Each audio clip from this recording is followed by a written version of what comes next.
we go. Testing, testing. 1, 2, 1, 2. Testing, testing. 1, 2, 1, 2. Alright. That seems to be live. That seems to be working. Is that coming through just fine? Yes, yes, yes. Excellent. Let's see if this new setup works. I mean, what's the worst that can happen, right? What's the worst that can happen? Alright, I'm gonna need to pay careful consideration as to where all of my shit is, because my autofocus is not on. So that means if I move this guy all the way back here, you won't be able to see him. And if I move him all the way up here, you also won't be able to see him either. So that's going to be fun for me.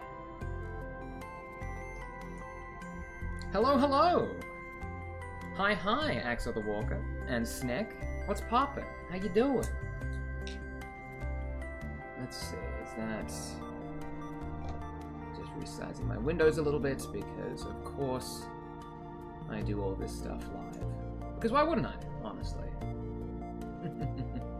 Hello, Universe City resident. What's poppin'? How's it going? Okay, I think that's all good there. That's coming through. The quality isn't too bad on that.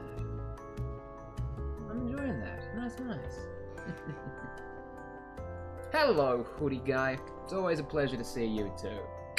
My camera's not there. It's there. Everything's twisted around. I'm trying a new setup today and seeing how that works. So far, it seems to be working okay. Now all we need to do is wait to see if it explodes at some point throughout live streaming, but I'm hoping that doesn't happen.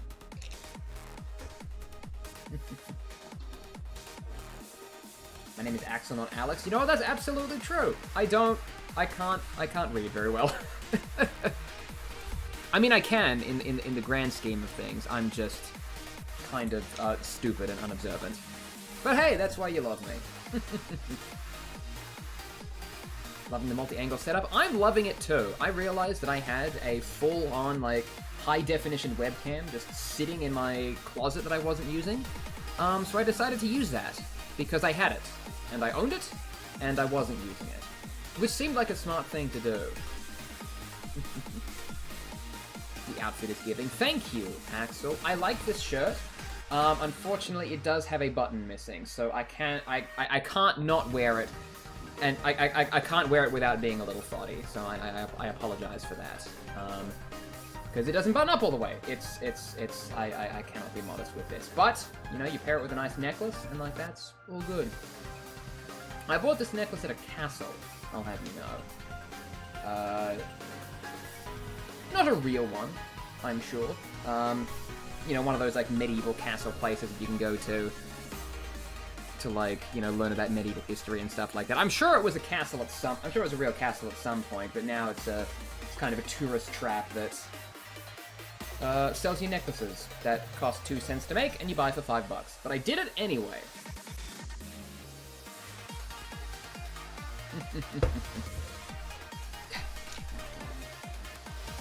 I meant that somebody in chat said it wrong. You know what? I would have believed you if I was the one who got that wrong, because I often get so many things wrong in this life. I am far from infallible, and I will never pretend to be as such. Hold on, let me just take a quick look in there. Okay. I'm just going to do another thin layer of brown on his little faceplate thing. Because I think it's been a while since I've worked on this guy here. I think he's it's been a while since I've worked on the commandos, and I think last I left off, I was just starting to put on some new shades of brown on there. So I think that's going to be where I pick up now. Whoops, that's not the right brown. You've never said my name wrong. Hell yes, I will take that as a grand victory for me, Ethan. I can do no wrong, and I'm entirely infallible. You heard it here first. Actually, I should probably put this light on. I put this other light here. There we go. Make it a bit... Actually, I want to turn that one down. It washes it out a little bit too much. I almost kind of liked it when the light wasn't there. Oh well. Excellent. Well, I'm glad I can never do anything wrong. As decreed, by the chat here today.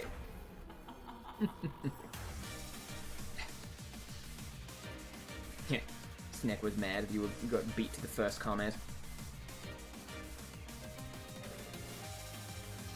I'll never understand people's obsession with being first on the internet. Like, I know why. I know why on a conceptual level. But, like, now that everything is all, like, you know, algorithms and robots, you know, whoever gets first onto a video or something like that,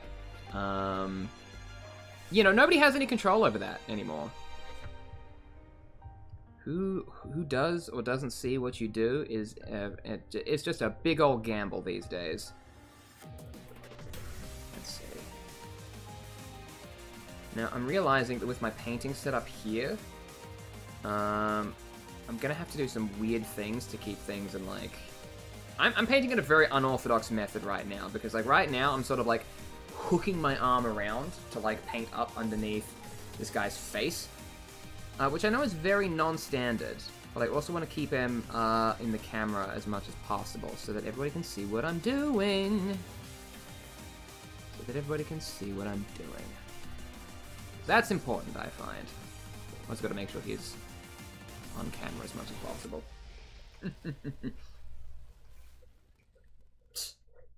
Trying to be first on the internet can be challenging, more or less. I guess that makes sense.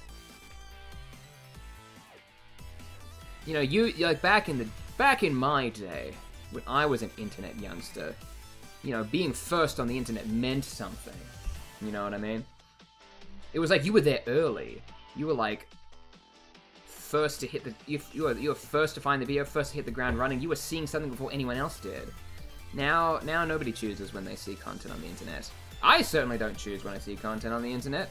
I get shown content on the internet against my volition all the time. Hopefully that'll happen less now that I've uninstalled X from my phone, which is a very good choice for me, by the way. Twitter is not a cool place anymore. I do not like it. Why is Canada so hot? God, you're telling me. I am neither a meteorologist or just smart in any general capacity, so I absolutely could not tell you. I will say, though, Canada's idea of hot in terms of weather is, you know, coming from Australia. It's like, come on. Come on. You know what I mean? Like, I remember, I think it was, like, the first, like, it's like the second week that I moved to this country. Everyone was saying, like, oh, you know, brace yourself. You've come at the warm times. The heat wave is coming. And then 2 weeks passed by, and I'm like, what the fuck are you talking about? It's like a light summer breeze. Like, what are you doing, mate? What are you doing, mate? But yeah, I think I've become a little bit more acclimatized to Canada's weather, and now it's hot and I don't like it. It's hot and I don't like it. I'm complaining. Hey yo, I'm painting a dead guy. Nice! YouTube user Goblin. I hope to God you're referring to, like, the Flesh Eater Courts, or, like, a Thousand Sun. Although I suppose painting the corpse of a real human person who actually exists could be a creative endeavor in and of itself. No, it couldn't, actually. I take that back. As soon as I said it, I hated that. Don't paint dead people. Lol, his back is to the camera. Yeah, I've immediately realized that I'm gonna have to be, like, super careful when it comes to, like, how my miniature is painted, or, like, angled while I'm painting it. Because right now, he's, like... Right now, like, the brush here is, like, the direction that I am facing. So, like, I can't, like, everything that you can see is stuff that I can't access in paint. So I'm gonna have to do a lot of spinning. Which could be fun in its own right.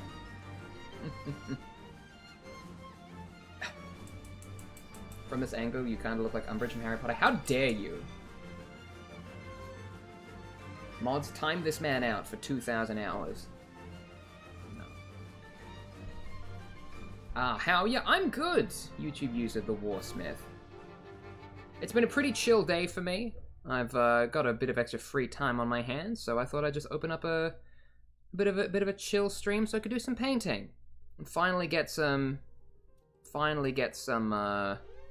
progress done on some of the smaller models that I've been meaning to get back to. I feel like I've been going back and forth between a lot of like larger models that I've been working on, and I've kind of neglected the little dudes, the little uns, the lads, if you will.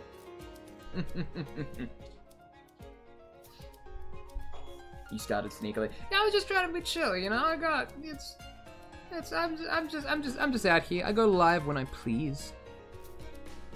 Besides, I thought today I would just like throw on a stream in the background and like, you know, just chip away at painting and stuff like that. Like today I wanted to be a little bit more chill about it. Like I think I'm gonna try and paint for longer today, but I also think as a side effect of painting for a longer amount of time, I might, you know, be a little less chatty during it, just to like, you know, take it chill and just sort of be a little bit more ambient, just to sort of see how that goes, you know what I mean? You know, getting up, trying new things, because I realize that normally when I stream, I like hit the 2-hour mark on whatever it is that I'm doing, and then I'm like, oh, I die. I am going to fall unconscious in 30 calendar seconds. I have to leave immediately, and I need to go straight to bed. So I thought today, I'll start a little bit earlier. I'll just chillax a little bit. You know, I've got my water, I've got my coffee, I've got my sticks of meat. If I ever need a snack, I'm in it for the long haul, baby.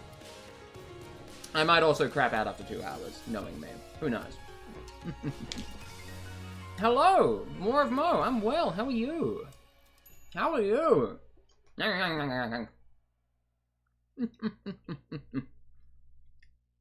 Hello, YouTube user Frank Patronella. What's poppin'? How's it going? It's been a while since you caught one of my streams. Well, I'm glad you're here now, then. You can make up for lost time. No. But yeah, it's been a while since I've done one, honestly. Like, I opened the community Discord server for, you know, my streams and stuff like that, and then I proceeded to not stream for like 5 days. So,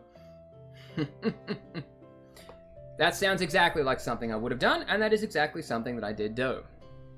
But no, I've been really busy this week. I'm like, I'm in that weird period of like time off between jobs at the moment. So, like, I've just been taking a bit of time. I've been working on some other stuff.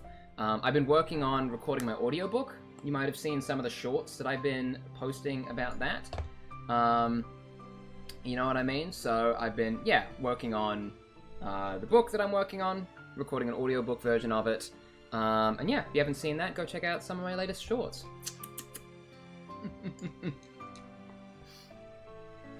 My friend is giving me 500 Swedish currency gift, and I'm pretty sure it's Warhammer. Hell yes!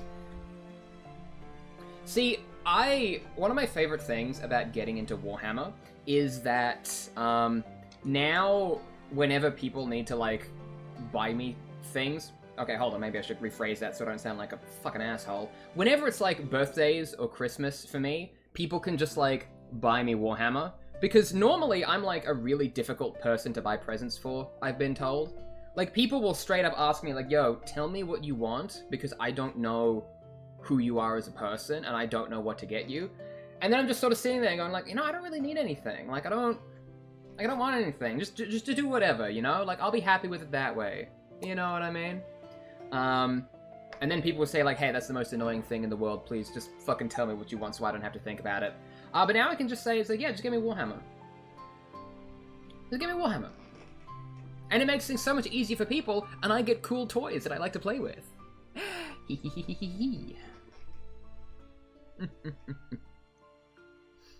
I love your casual fit today. Thank you, Frank Patronella. A casual was the vibe for me. Like, I didn't really want to go all out. Like, I wanted to, as I sort of mentioned before, I wanted to try maybe streaming a little bit longer, a little bit more chill, a little bit more low stakes. So yeah, I just wanted to like throw something on, and I thought this shirt would be great because it's a really nice shirt. It's got like snakes over it. It's kind of cool and funky in its own way. But also I can't wear it outside because this button, like the bottom button there, is completely broken off. So I can't wear this outside without looking like a, you know, late 80s drug dealer. Which is a vibe, mind you, but not necessarily one that I'm always trying to go for. Are you wearing makeup? If so, it's amazing. Lilith, I am, but only a little bit. I've only got a little bit of, I've got, oh, I can do this. I've got the under eye going on here. I've got a little bit of eyeshadow, a bit of a metallic bronze to go with my boys. And I think I got like some lipstick up here, just like a very natural beige. I didn't want to go too all out because I bought myself some new, I bought some new like primer and foundation that I wanted to try.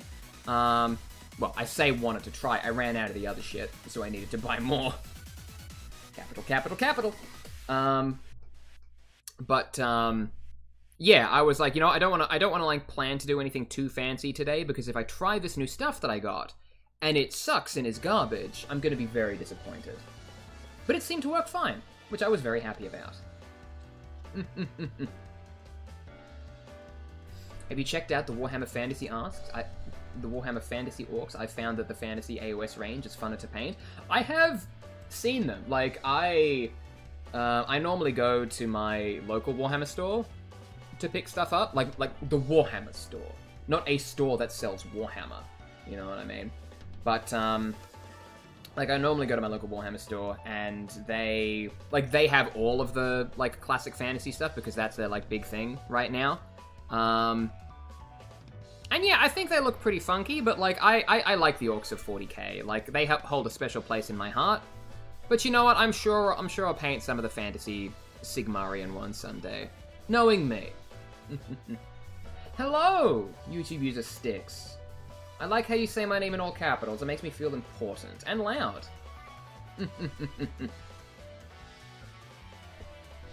As a transgender woman, I'm jealous of your makeup skills. Well, Lilith, all it takes, I can tell you, is time and practice. And sometimes you just need to give yourself an excuse to do it. That's been one of the big things about streaming for me that I found to be really fun, because I don't normally wear makeup unless I have, like, a reason to, you know? Like, I would wear makeup a lot for, you know, all of the funny little outfit content that I would do on, like, TikTok and Instagram and everything like that. But if I wasn't going to do that, I probably wouldn't. Like, I'm trying to do a little bit more casual, everyday stuff. Like, I'm trying not to, like... Well, hold on. Let me think about that sentence before I actually go out and say it, so I can plan my words in advance. Like, I'm trying to be a little bit more, like, casual about it. Like, I feel like I'm gonna start, you know, having some days where I just do some, like, you know, foundation and contour without going, like, full eye, butter, everything like that. You know what I mean? So, it's, yeah. I'm taking it casual. I'm a casual. A filthy casual, as some might say.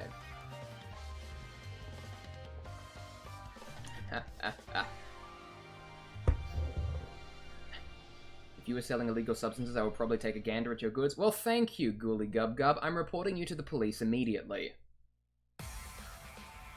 You are now going to be my background noise. Amen, Magos Explorator 1224. Amen. No, Roger. Whatever the correct word is. Glory to the Omnisire and all that.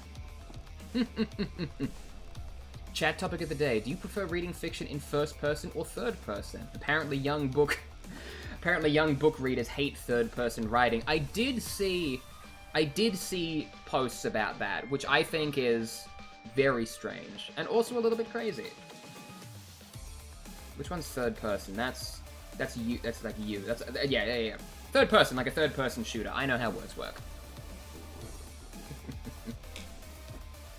I'm sure that would be a much bigger problem to me if I read, but I don't, so... That's a lie, I listen to audiobooks. Audiobooks count as reading, and do not let anybody tell you otherwise. I'm getting a rat before school starts? Hell yes, Raven Stars! Congratulations on the rat. I'm assuming that's a real-life rat that you have in your house, not a fantasy miniature rat, like the kind you would paint in Warhammer 40,000. Nope, wrong one. Age of Sigmar. The only things I read in first person are fanfics. That is so valid, more of Mo. I prefer my content in 2.5 person. Good grief. There's always a contrarian. Okay, I think... Is there brown on there? I don't think he does. Okay. Got some more brown there. Yeah, it's crazy to me that some people, like... My partner much prefers first person. There's, like... That's crazy to me, because it feels like what should come first is the book. You know what I mean? Like, if whatever story is being told, the personage that it is being told in is a, like that's a key part of the experience. You know what I mean? Hello, I see a badass orc. Rock on, you magnificent bastard. Hell yes! Thank you, Count Snowy of Gwaine. I am out here painting orcs. And I am loving every second of it. I love these guys.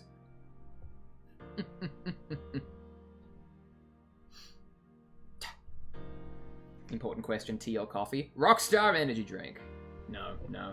I'm a bloody Melbourne boy. Like, okay, I say I'm a bloody Melbourne boy, so therefore I drink coffee. But the coffee that I drink is fucking dirt water, right? Like, I will take the cheapest, shittiest, most instant coffee you have ever seen in your entire life. The kind that is literally just, like, black dirt that has been, like, crushed to resemble refried coffee beans. Or dehydrated coffee beans, rather. And that works for me. Like, I don't use caffeine as a source of delight. I use it as a source of power, you know?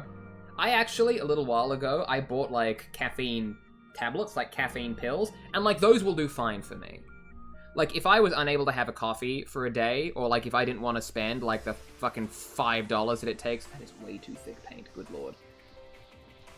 If I didn't want to spend fucking $5 on a coffee while I'm like outside of my home, I would just like I just pop a caffeine pill, baby. Get your get up and go juicing. Hoot hoot. Hoot hoot. What am I, a fucking owl?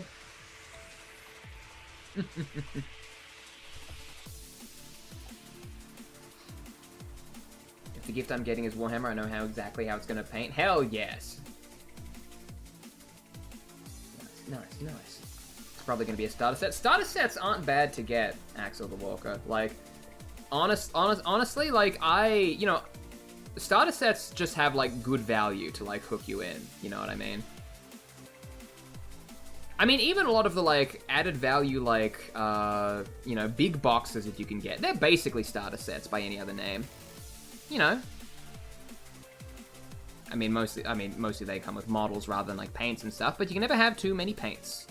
Unless you have lots of paints of the same color, in which case you can probably have too many then. Oops! I drink Rip It Energy, it's $1.25 a can. Eric Kennedy, that scares me. Like, listen, nobody loves a deal more than me, right? Like, I love getting a good deal, and I love paying the absolute rock bottom for anything, just in general. Like, it doesn't matter what the context is. If I can find a way to absolutely cheap out on it, I will. I feel like when you are consuming a can of noxious chemicals, I feel like you want to go a little bit higher than $1.25. Just for safety reasons. Like, I feel like the extra 25 cents is what pays the health inspector to make sure that, you know, the shit that you are drinking is fit for human consumption. I'm sadly one of those fancy gits that like, sweet, expensive flavors. Oh, yeah. Yeah. I mean, don't get me wrong. I absolutely love, like, you know, fancy coffee shop drinks. Like, but like that's a dessert to me. Like, to me, coffee is a necessary evil. Like, I drink coffee to like fuel me with power for the day. Like, I see coffee in the same way that I see breakfast or lunch or dinner. Like a necessary evil, you know? Like, I'm not doing it for pleasure. I'm doing it for raw power and strength. So like, I can take the cheap stuff. I can take the cheap shit. Like, I'm fine with that. You know what I mean?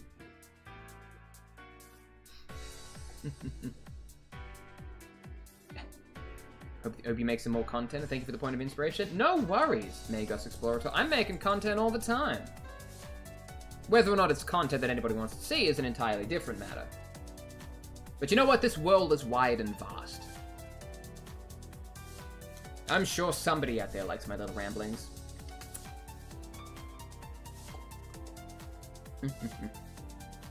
Hello! Jessica Zer Krull. What's poppin'? Hey, if you're looking for a starter set, look up their rating on Warhammer. That sounds like a good resource to me.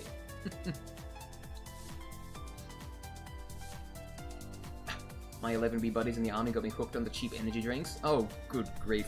I mean, buying energy drinks by the case, that's just a frugal move. Like, if you're gonna drink energy... Like, this is kind of, like...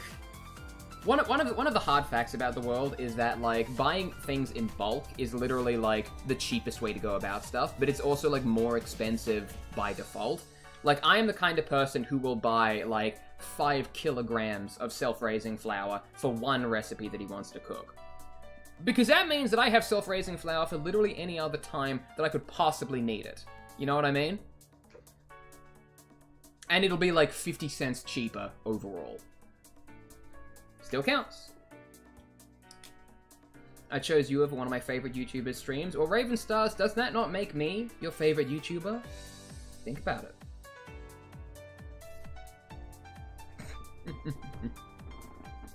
Get out of here, Axel. It's always good to see you around. Yeah, nah, coffee's a nice little treat I enjoy 2 to 3 times a day. Listen, you can't make a treat of it. I like to imagine that I have a respectful business relationship with coffee. Like, we're adversarial at the best of times, but when we have to, like, come together for, like, a greater good, or to fight a common enemy, I feel like we can do that. You know what I mean? What is my thoughts on the Skaven Tide box? Count Snowy of Gwaine. I've heard good things about the Skaven Tide box. I don't know enough about Age of Sigmar to be like, oh, that's good, that's bad, like, game-wise or points-wise. You know what I mean? But it looks like it has a bunch of cool units in there. And, like... Where's my paint bag? Here it is. Yeah, I don't know. Like, when it comes to Age of Sigmar, I'm really, like, out of the loop on, like, what's good, what's cool, but I know, like, all of the units in there are pretty cool to look at, and yeah, it gets a thumbs up from me. Like, I mean, I really got started in Warhammer, like, with the Leviathan box that they made for 10th edition Warhammer. There we go. That's what I want. So yeah, I feel like, I mean, it's obvious, like, Skaven Tide is obviously the Age of Sigmar version of Leviathan, so I think in that respect, like, you know, it gives you a whole bunch of models for a much cheaper price per model than you would get otherwise, you know what I mean? So, it's good value, it's a great way to start the game, gives you, like, 2 almost full armies to just tinker around and play with, and, like, yeah, you know, sometimes you just need a big box full of all the stuff that you need so that you can actually play the game. Then again, finishing painting all the models is an entirely separate matter. I still have a bunch of Leviathan shit that I still need to build and paint, quite frankly. But yeah, I like the rats. I like those little ratty boys. You are, but I didn't know who to choose. Think about it, Raven Stars. Think about it. I'm gonna go love your streams. Nah, get out of here. It's all good. I'm just here doing my little thing. For the first time in forever, Ethan didn't steal Anne Beatty's shirt. This could be hers. You don't know. It's not. It's mine. You can tell it's mine because it's broken. And that's a thing that I would do. Okay, let's see. What do I want to do back here? I sort of want to... It's got like a little bedroll on his back, so I'm just going to like paint the base coat on that.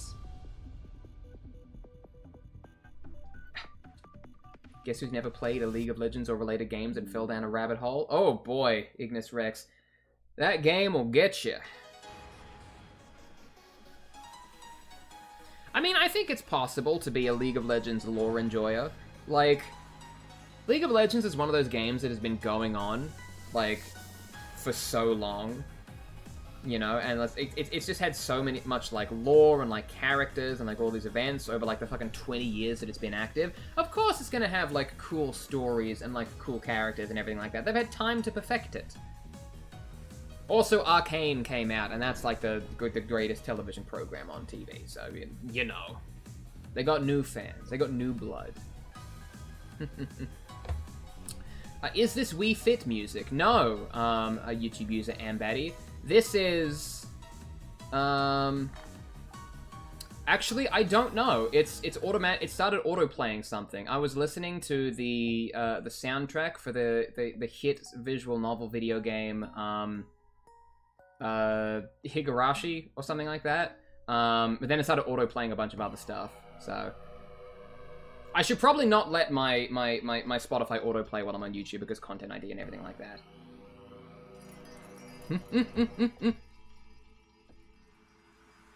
Inquiry: Do you play Warhammer or just collect and paint? Collect and paint. Love that for me. Magos Explorator. I am painting to play. Like I am, you know, I'm a big tabletop gamer. Like I've been playing Dungeons and Dragons for a very long time now. Love that shit.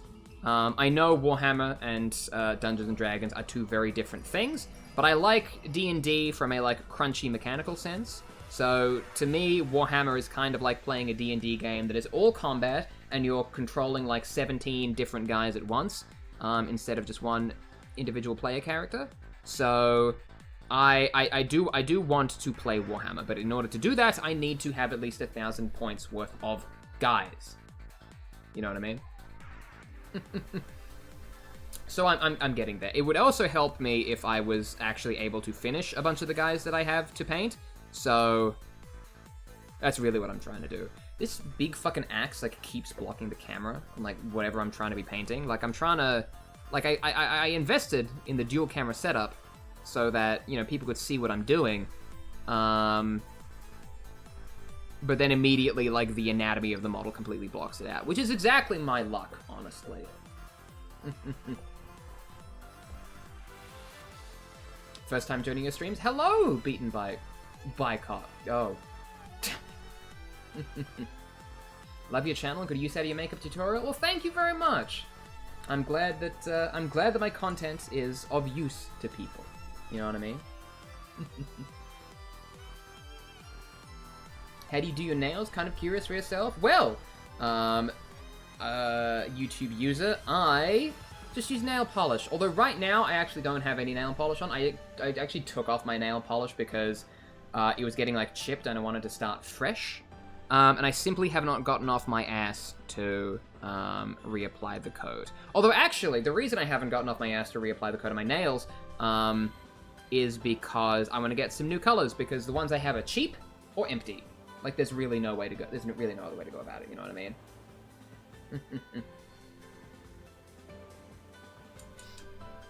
Why is the stream vertical? Well, that's because YouTube had started doing this thing where they were really pushing out vertical live streams to viewers who were on mobile. And so that's just sort of what I started doing, you know what I mean? I don't know, I will mess around with some, like, horizontal live streams eventually and stuff like that. Like, once I get my computer back from the shop, I'm definitely going to do some more, like, gaming streams where I can, you know, stream horizontally. But, like, from a user perspective, you know, people who are browsing the shorts feed on YouTube can get served, you know, live streams like this so that they can watch along. So it's kind of like, you know, a good way to get in front of new people's eyes. And besides, I kind of like the live format because... The vertical format, because, I don't have a very good camera. Let's be real. I'm currently going from a fucking laptop, like, webcam right now, which is actually surprisingly okay quality, like, now that I think about it. But, yeah, it's just a system that worked for me.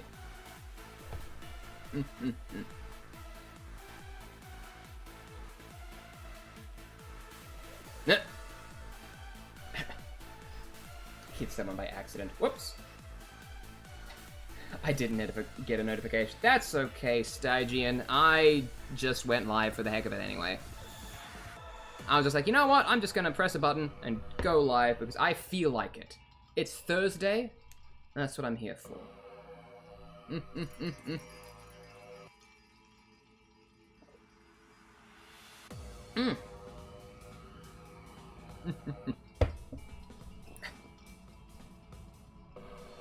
That's right, that's right. Thank you for showing me the path of the war boss. My DM now hates both of us. You're so valid, Eric Kennedy. That's what I love to hear. I am glad that my concoctions can be put out there into the world to antagonize dungeon masters all across the globe, quite frankly.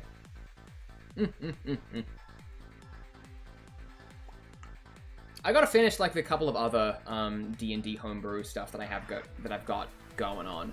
You know what I mean? Like I've got a couple of other like D&D like homebrew subclasses that I sort of started making. I guess I sort of just wanted to wait and see what was going on with the whole like next version of D&D. Like, are people gonna use that? Is that gonna like completely change everything? Am I gonna have to like completely redo all my shit from scratch?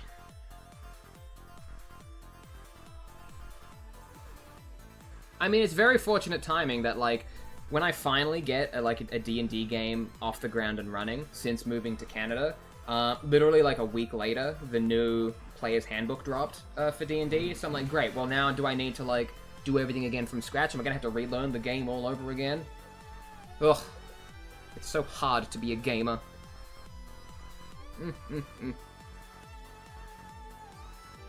Are you planning on painting models from different factions in the future? I've got a couple of factions that I work on. Like I think I'm gonna have a full army of orcs finished before anything else, just because like I have. Well, okay, so I have the Space Marines of the Leviathan box set, as well as a couple of other battle line units that I also got before then. So, but then again, like the orcs that I have are more closer to being finished than the Space Marines that I have. So pretty soon I'm gonna have. When I say pretty soon, I have to actually get off my ass and do it.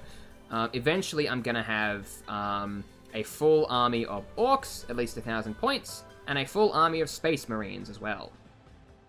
I also have the Tyranids of the Leviathan box set, but I think it's going to take me a while before I finally end up painting all of those, because to me, the Tyranids are... I feel like I need to be in a certain mood to paint Tyranids. Like, I like those hungry little bug boys, but like, you know, painting conscious creatures who can swear and punch you is a little bit more up my alley. Right now, at least. Like, painting Tyranids for me is more of a palette cleanser. But in order for me to need a palette cleanser, I gotta paint all of the other stuff that I already have. All my terrain, too. I've got a bunch of terrain I need to paint. Oops! I would simply not engage with the new D&D stuff. Yeah.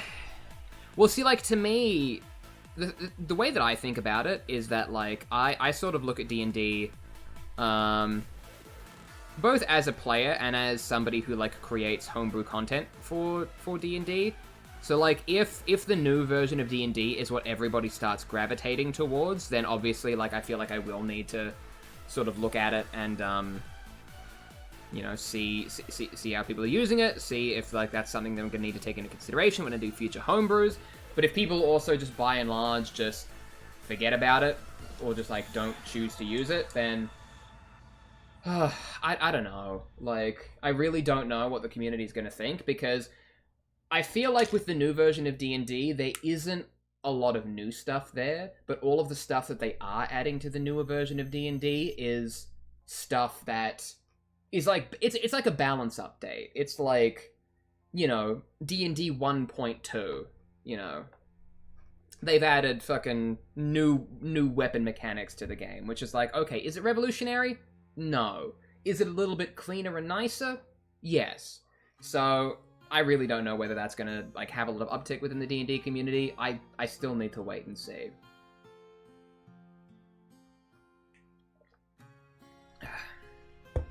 My friend's dad's painted his Tyranids with old craft paint he found in his garage and that don't even look bad. I mean, hey, paint can last a while, I'm told. Don't hold me to that, actually. I could be wrong there. They didn't give me anything new for Artificer, therefore it's bad. Yeah, that was weird to me. Like, I feel like Artificers were in a prime position to, like, not even necessarily get new stuff, but to, like, the new update to D&D was like, you know, a balance update. They cleaned some things up. They made rangers not terrible. They made druids a little bit easier to manage. Like, they did a whole bunch of stuff to, like, make the game a little bit more accessible and a little bit more cleaner. And I feel like Artificers needed that, you know? Like, one of the core features of the Artificer class in 5th edition Dungeons & Dragons is proficiency in firearms. Now, that's an optional rule, of course. Like, not every campaign setting has firearms. But the optional proficiency was, like, specifically in relation to the firearm rules in the Dungeon Master's Guide, which have very defined mechanics. So, if you got that proficiency in firearms, that meant that A, you were playing with the firearms of the Dungeon Master's Guide, and B, you needed proficiency in firearms to do that. So in that case, the Artificer having proficiency in firearms automatically by default was a huge leg up. Anybody else would need to take up a feat, which they could only get at level 4, or from being a variant human, to get a feature that allowed you to have proficiency in some or all firearms. So, that was a really big thing for the Artificer. So how do you balance that? Like, if an Artificer is in a campaign that has gun, they are almost busted, because they can use one of the most powerful tools in the Dungeon Master's Guide readily and available to them in combat situations. But if you're not playing in a campaign with if you're not playing in a campaign with firearms, you lose a feature that is almost key to your kit. Artificers are a mess, man. They could have definitely benefited from having some cleaning up, but then they just removed them entirely.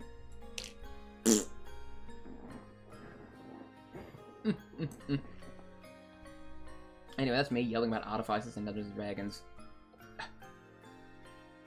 They named it D&D 2024, so it doesn't sound like 5.5, honestly. Honestly. Question for earlier, but Ethan, can you pose? How's that? Is that a good pose? Yeah. Oh, God.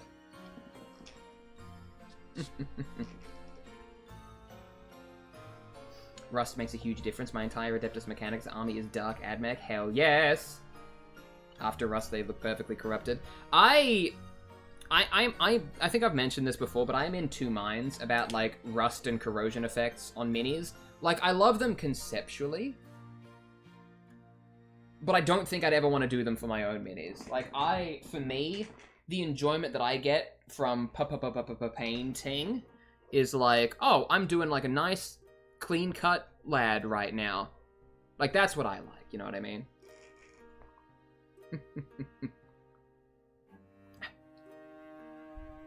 Lol, we love previous stream riffs. Yeah, go watch all of my previous live streams. They're all archived.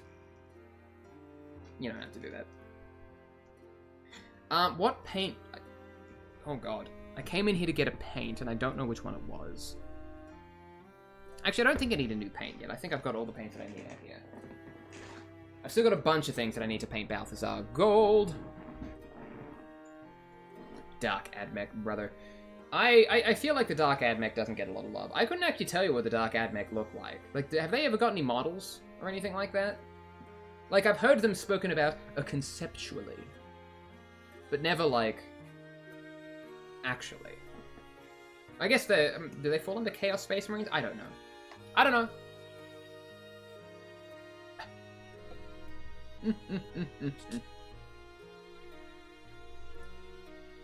Orion Missar. Nah, Dark Admech doesn't have models. Boo! Well, you know that just means they're gonna, like, give you some models that, they're gonna like throw some models at you and be like, hey, they're finally here! $250, please. Can we all agree that Ethan is the best BTD streamer? Okay, Frank, okay. I will say, though, last night, I had the greatest Bloons Tower Defense 6 run that I've ever had in my entire life. I got up to around like 170, and I popped 853,697 balloons. Think about that. I got the somehow I made the like the money mechanics absolutely busted, and it basically broke the game for me. Like my computer is not the best computer, so this probably isn't like too much of a bold statement. But my computer literally started slowing down. I had so much popping power. My towers had so much popping power. Like you don't even fucking step to me.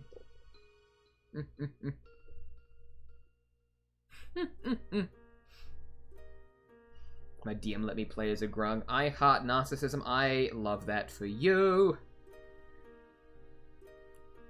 I love any campaign settings that allow you to play as a grung. I love the fact that the first thing that is said in the, like, grung,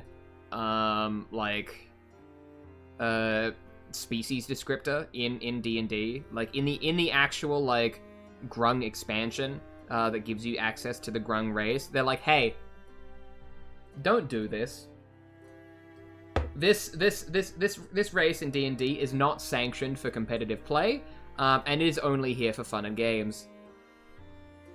Please do not poison your party members just by touching them. That is incredibly annoying. And yet it's still an option you can choose. Still an option you can choose. More games need silly options that are not competitively viable. That's what I think.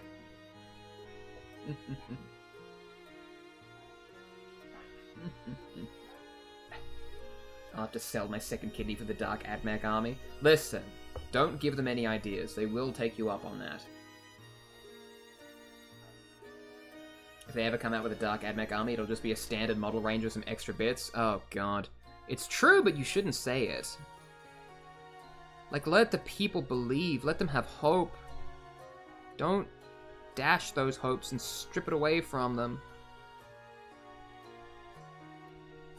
Let them live in their little fantasy land where Games Workshop does something nice and good for once.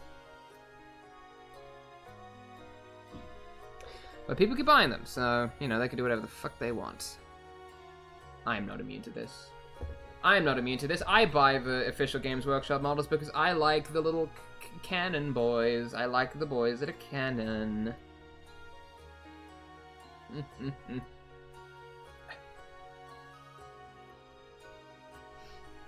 I should make a build inspired by Sundowner. Is that the Metal Gear Rising Revengeance guy? Love that freak. Love all those freaks. Swing. I like how Balthazar Gold is like one of the paints in the Citadel range that like it can like it's gold in name only. Like it is just like it's what I use for all of my like rusty orc weapons. That's not fucking gold. Don't give me that. If I ever held a campaign, I would want to have a special session on April Fool's, make it as goofy as possible. Listen, nobody ever talks about this, so I'm gonna finally be the one to say it. Holiday-themed D&D games are literally the best shit. They're literally the best shit. Like me and my D&D crew had like we would have like special theme sessions every year for like we'd have a special Christmas episode and we'd always do like one-shots for like holidays and stuff like that. The last Christmas, like I think before I left, I ran the last, or maybe it was the year before, but I ran one of the last like Christmas specials that we had, and it was where all of the valiant heroes were transported to the Christmas dimension so that they could rob the castle of the ghosts of Christmas past, present, and future. Like, it was like the reverse Christmas Carol. Scrooge has set you up on a mission, and you gotta rob Christmas. Michael Bublé was there, and he was a combatant. Because he is, of course, the king of Christmas. How expensive are Warhammer 40,000 figurines? Quite. That's the end of that sentence. No. See, when I think about the expense of 40k, like, to me, I like to put it in perspective. Like, sure, a box of Warhammer minis is gonna be like, you know, 60, 70, 80 bucks. You know, depending on, like, you know, what the model is, how expensive it is, yada, yada, yada, yada, yada. But, like, if I was to buy a video game for that same price, I would probably get more, like, enjoyment out of the Warhammer minis. Maybe that's because I don't like a lot of the AAA video games you can buy today for 60, 70, 80 bucks. You know what? That's just me. That's just me. You know what I'm saying? I hope to run D&D one day and use some of my AdMech minis in it. Listen, now that I am running D&D and also have, like, funky little miniatures at my disposal, it's the best shit. Like, if I had access to minis at my old home game before I moved to Canada, I swear to God that campaign would have been a very different story. You know what I mean?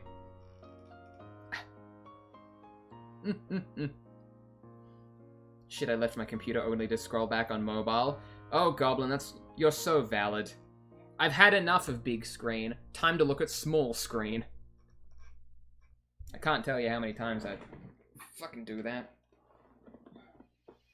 That Balthazar gold on the weapons? It is, Guy. I love using Balthazar gold for all of my orc weapons, because they say it's gold. But it's like a shitty rusty iron.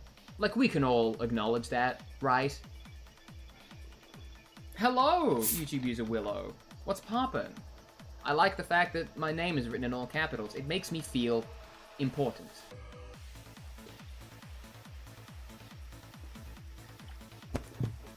Delicious.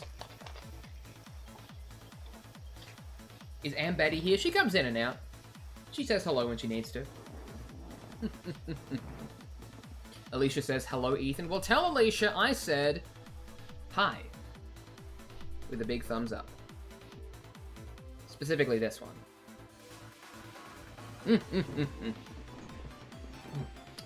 Alright, okay. Wouldn't it be cheaper to make your own Warhammer figurines with a resin printer? See, everybody says that, like, oh, why don't you just print them? Like, why don't you just get a 3D printer? First of all, 3D printers, very expensive. Second of all, if you want a, like, actually good quality, if you want an actually good quality 3D printer, you need a room in your house to be a 3D printing room. Like, a resin printer is literally like a toxic chemical device. Like, it literally spews toxic chemicals into the air and has to be, like, handled with care. And I live in an apartment, so I can't do that. Okay, is the cam flipped? I want to make sure I get it right. Yes, the camera is flipped. I don't know why, but seeing my face on the unflipped camera, probably because I also see my face on, like, a phone camera when I'm making content and stuff, seeing my face unmirrored freaks me out. Freaks me out. Snack break.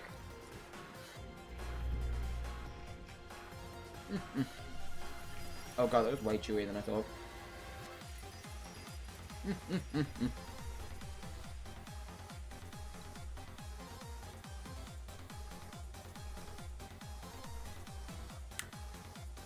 I think it's supposed to be like a bronze though. Yeah, Stygian, like...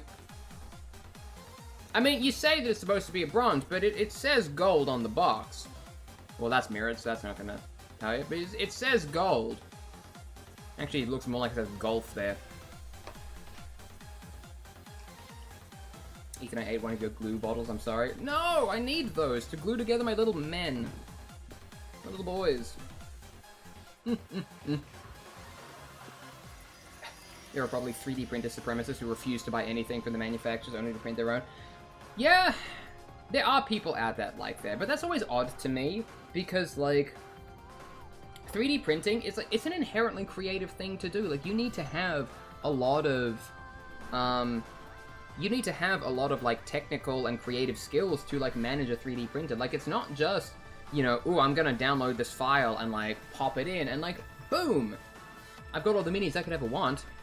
Well, it's kind of like that. But you've also got to be able to, like, sort it out. You've got to, like, add your own adjustments. You've got to be able to, like, do a whole bunch of, like, cool creative stuff. So, I don't know. The idea of somebody who has to be, like, that inherently creative while also being that much of a nonce is, like... The math ain't mathin'. Not to me, at least. I once knocked myself out with Games Workshop plastic glue. Oh, I could see how you could do that. At first, I was like, how could you have possibly done that? But then I was like, the smell. It smells so good. It's like, oh yeah, that's a nice, tasty glue smell.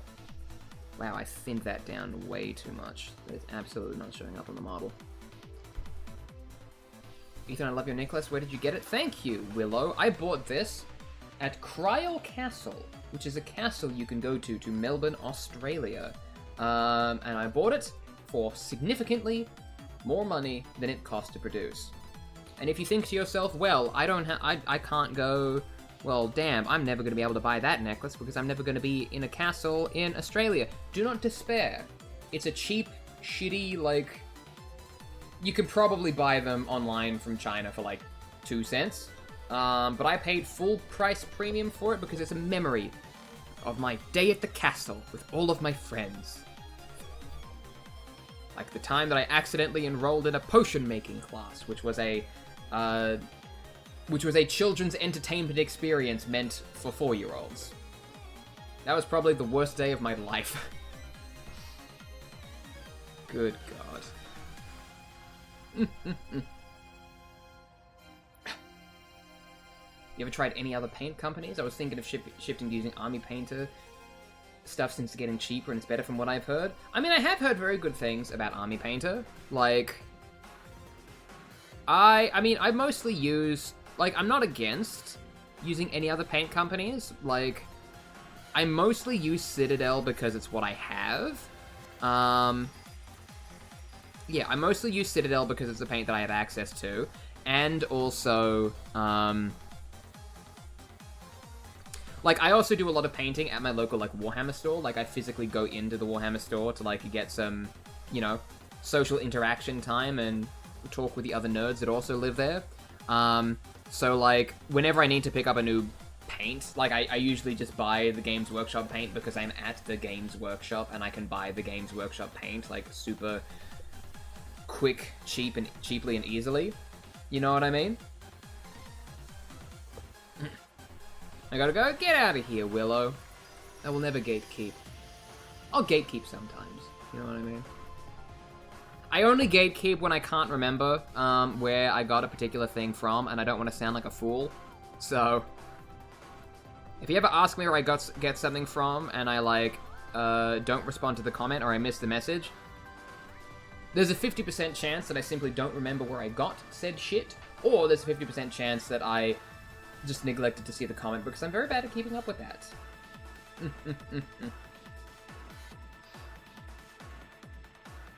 I have therapy tomorrow. Based! Everyone can benefit from therapy. We love to see it. I'm banned from my local Games Workshop because I was involved in a fist fight. Odd. I need further elaboration there. That's not something that isn't a sentence you can say without compounding upon that with additional thoughts. And you get into a fist fight at a Games Workshop. Damn, competitive games really do be wildin', huh? You should only gatekeep when it's funny. Yeah.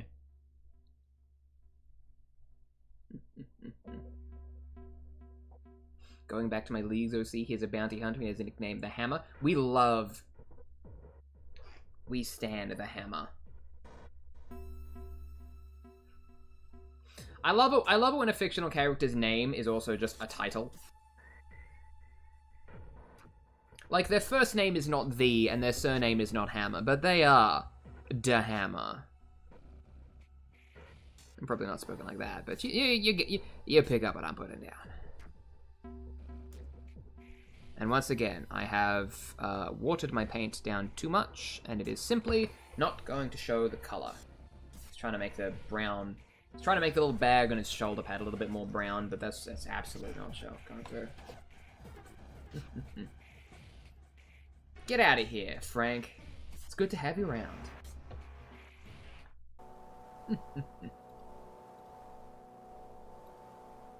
Always good to see you.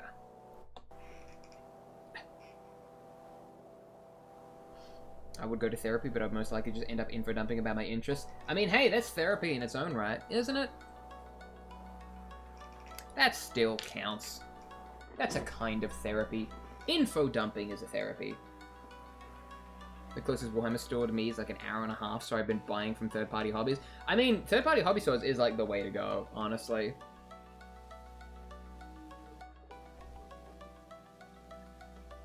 First of all, like, third-party hobby stores are a really great place to, like, buy from right now, at the moment, because, like, people, like, Games Workshop recently, like, upped all of their prices across the board, which is unfortunate, but I guess that's business or something like that. I don't know. Cost of living finally hit England, I suppose.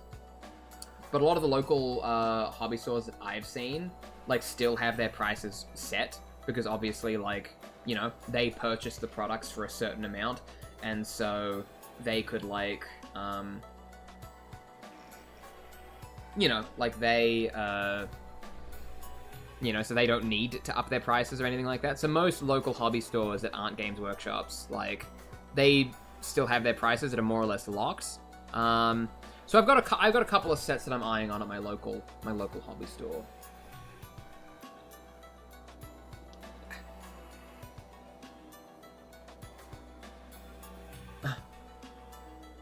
I didn't start the fight, the other guy when I was playing on... Things got heated during a discussion on line of sight. Ah, yes. That's how real gamers play. I could never imagine getting that heated over a game, honestly. Like, it's game. See, this is why I feel like I have a good like head for online games and stuff like that. Because, like, I used to play, you know, back in the day, back in my treacherous high school era, I used to play a lot of, like, League of Legends with, like, just the worst toxic gamer boys known to man. And while playing League of Legends in that way, what was I saying? Yeah, people get so mad at video games, and, like, I would always just sit there, and, like, even as a kid, I would like think this way, and I was like, you are getting so upset about something that fundamentally does not matter. Like, because even some of my friends, like, in high school back in the day, would get, like, genuinely upset if, like, they didn't perform well enough at League of Legends, of all things. And, even back then, I was like, it's a game. It's a game. It's not real. It's not real.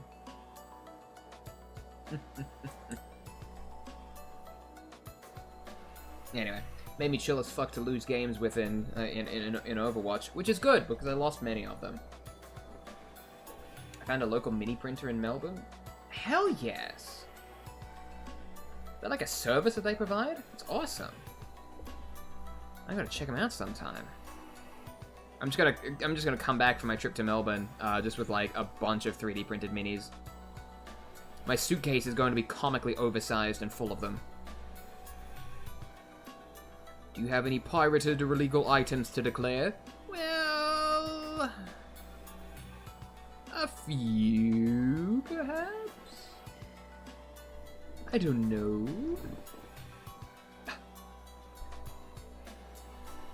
I broke a table because I lost a Warhammer Dawn of War game. I might have anger issues. Probably. A little bit. Probably. Maybe. Might want to check in on that. Very, very genuinely. Have you seen the Hive Secundus game? I have. I've seen the box for it. Like, I need to do a little bit of a deeper... I need to do a little bit of a deeper dive in Necromunda, because I'm not entirely sure what's going on with that, or like what kind of game that it is. All I know is that everyone is like, hey, this shit slaps, And even just looking at the box, I'm like, I get it. I get it.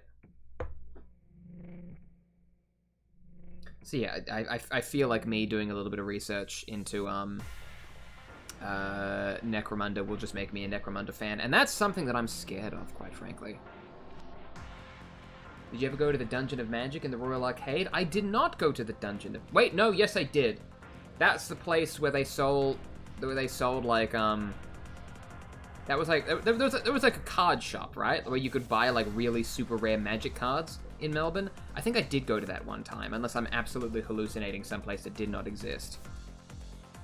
I remember when I was a teenager, I remember going into like a basement emporium of some kind, where they were selling like, you know, individual Magic cards. And this was in the, I had a very brief period of my life where, you know, when I was in like I think it was like late primary school, where I played Magic cards, but I didn't play Magic cards. I think I tried to.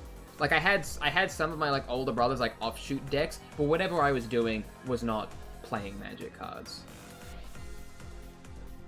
Like I vaguely remember like playing a card and then going like, oh, I win now, which I don't think that's how the game works.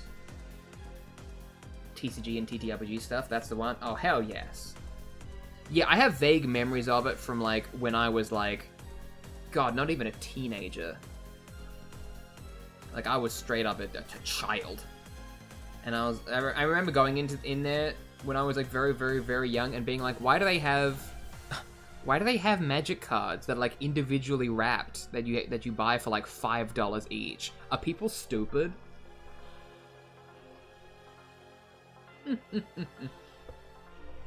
This is when I was like, I don't know, like 12 or something. It wasn't even a criticism of like people who like enjoy the game. It was more going like, why are you buying individual Magic cards for $5? A starter deck is like 10. Numbers. I don't know how much Magic cards cost. I think it's significantly more than that. MTG is awesome, you should definitely get into it. Listen, there is no doubt in my mind that I would enjoy playing Magic the Gathering, but in order for me to do that, I would need to invest in Magic the Gathering cards. And then I would also need to talk to people, and fuck that, honestly.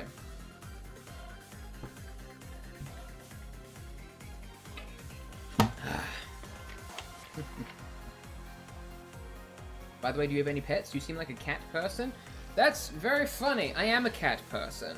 And if you know why that's funny, you know. But no, I currently share custody of a dog, which is not a cat, unfortunately. You know what I mean? I would say that I'm very much a cat person, but, you know, the dog came with the wife, and that was non-negotiable.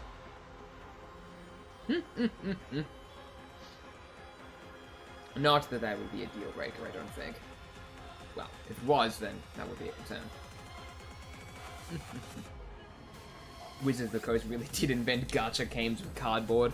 Oh, good grief. Well, I hear that was all Hasbro at the end of the day. Like, I hear, like, in the grand scheme of things, like, most of the shit that... Apparently, like, most of the bad shit that's been happening with, like, you know, Magic and D&D is like 90% just Hasbro getting involved. You know what I mean? Like, I think that... I heard somewhere, and like, I don't know how verifiable this is or whatever, but apparently rumblings around town was that, like, Dungeons & Dragons was basically just allowed to do what it was doing, like, unchecked for 20 years, sort of thing. But then suddenly Hasbro, like, caught wind of how much money they were making. Because, like, at the end of the day, they were, like, a blip on their finance sheet, right? Like, they were like, oh, you know, where's most of our money coming in? The fucking Monopoly, we're Hasbro. And then suddenly they actually looked at their books of, like, millions and millions and millions of dollars. And then they realized, like, hey, this D&D thing is, like, you know, real fucking... Like, ooh, they're making some money. Can we make some more? You've got digital products with this D&D Beyond thing? How can we make more money out of that? Can we subscriptionize it? And it was all downhill from there, I'm told. Again, unverifiable sources. Don't believe everything you hear on the internet. But see, now you're just going to repeat that story with the whole don't believe everything you hear caveat as well, and that's just going to keep going around until it becomes common knowledge. Oops.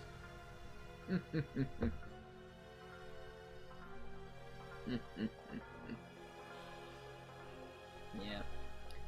Remember, kids, every problem that we face in this world is because a company wanted more money. I prefer to think of it as a chill chat, thank you. Just a chill chat on a chill day. So good. I knew this was going to be a bit more of a chill one anyway. Like, I mostly just wanted to like get some. I mostly just wanted to like get some stuff done because like, yeah, I've had a bit of free time today. I sort of said this at the Yo, you got a mini cam? I do have a miniature cam. I even have a maxi mini cam. The cameras are kind of shit and the frame rate's bad, but you know what? That's fine. Maximum detail. Now you can really see how I'm painting all of the sides that you can't see because the angle that the mini's at is like absolutely not conducive. You know what I mean? I missed the D&D 24 chat as I was on a work call. Did you talk about the paladin horse? What the fuck are you talking about? You can't just say the word paladin horse and not explain yourself. That's like saying you got into a fist fight at a Games Workshop and then refused to elaborate on it. It's 1 AM over here in Germany. It's like 4 PM over here in Canada. It's the afternoon. Normally I stream at like 5 o'clock, sort of thing, but I have some extra time today. You know, it's chill. I just finished up my job last week. So I'm taking some time this week to, you know, work on some personal projects before I dive into work, like more work again. You know, taking some me time. Or some E time, as we say here. Because Ethan is my name, you know. Ethan is my name. Someone might have asked this, but where'd you get your shirt? I got my shirt from a small independent, I think of independent, fashion retailer from Australia called Dangerfield. Now, Dangerfield has fallen out of grace in the public eye recently because they were, you know, they were like the go-to shop for alternative fashion in Melbourne and Australia at large, quite frankly. However, unfortunately, they did start using artificial intelligence for some of their designs and stuff like that, and so they're kind of public enemy number one right now. Listen, just don't, like, listen, if you're gonna use, like, AI on the stuff that you make and things like that, don't do it after branding yourself as, like, the fucking, you know, the last bastion for fashion artists and, like, you know, look at all these cool designs. We're indie, we're independent, we're artsy. We have so many creatives working for us on a lot of things. Like, don't make that your entire fucking branding and then turn around to use AI. That's just a dumb mistake. You know what I mean?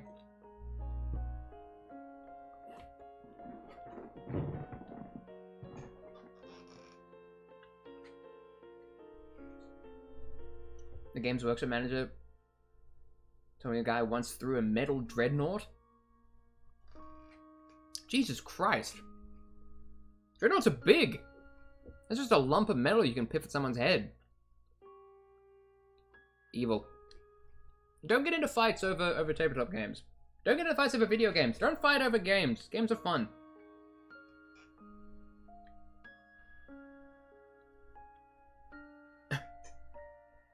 He gets most of his clothes from a small independent brand called Amadi. Alright, okay. Okay. He doesn't even know about Paladin Horse. Gotta get a bigger apartment so I can get a sewing machine. So true. That's so valid. Hello, Ash the Theater Kid. What's poppin'? How's it going? It's a wonderful Thursday afternoon here for me in Ethanland. The steed can regain hit points whenever you receive magical healing. Okay, so yeah, Paladin Horse. Your paladin horse. Like, why didn't you say so? I would have completely understood.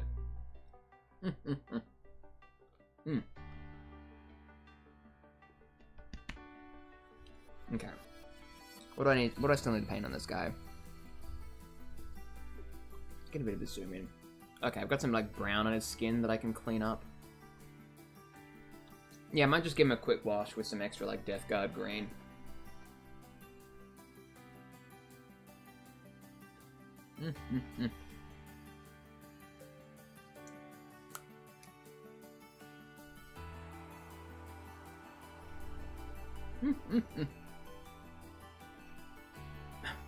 I would exclusive shop and baddie. Wouldn't we all? Wouldn't we all? Okay.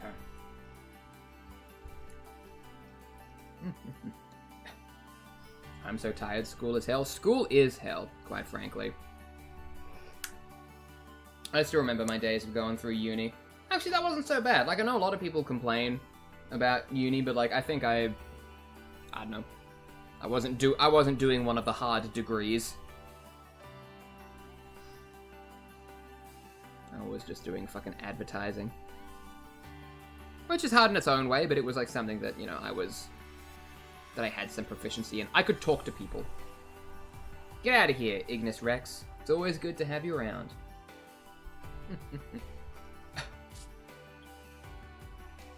I love your little chuckle. It makes my day so much better. Thank you, Ash the Theater Kid. I love to laugh. Especially since the alternative is crying, and nobody likes to do that. Apparently there's a Darkest Dungeon TTRPG. There's a TTRPG for anything these days. And you know what? Good for them.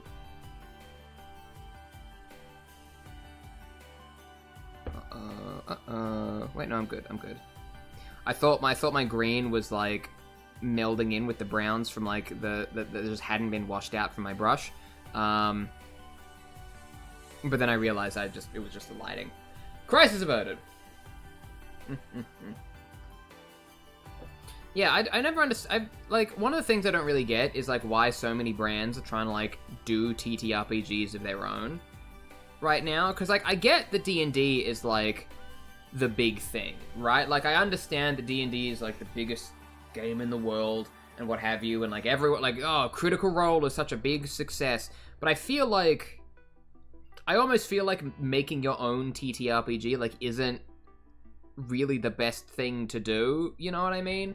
Like that, I don't know. Like realistically, how long are you going to be playing an Avatar: The Last Airbender TTRPG?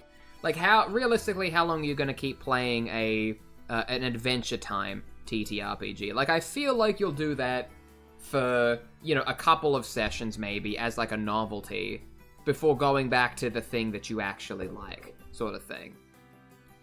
And like what? Like fucking like a company's gonna like sell a book, and like that's because that's what they're doing. They're selling a book at the end of the day. You know, just one book.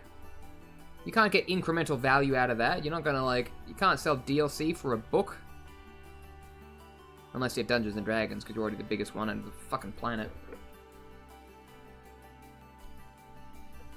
I mean, listen, right? I love seeing, like, you know, TTRPG experts, like, you know, on that grind, you know, getting that corpo money. Good for them, honestly. But I feel like it's an interesting choice that a lot of these brands are trying to do their own TTRPGs.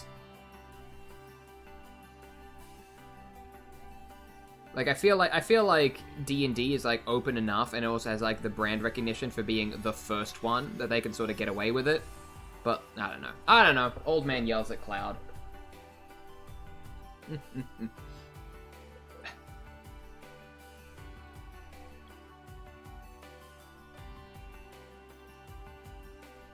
you all like TTRPGs, you should check out the Transplanar RPG. Ooh, nice.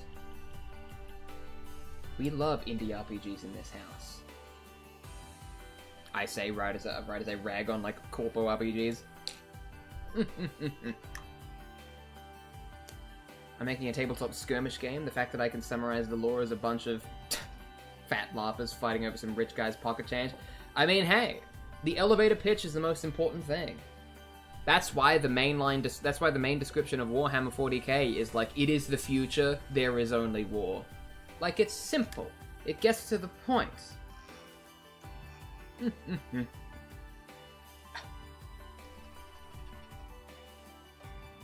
I had to sacrifice my best Vestal Abaddon. That mission... Oh, God. Oh, Abaddon. What a guy.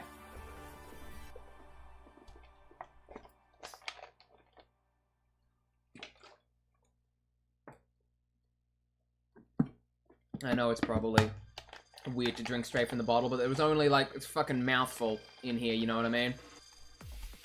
I don't need it. Actually, I don't want that there. I don't want that there, actually. I thought it'd be cool and fun to throw this across my room, but it's cold and the condensation has made it very wet.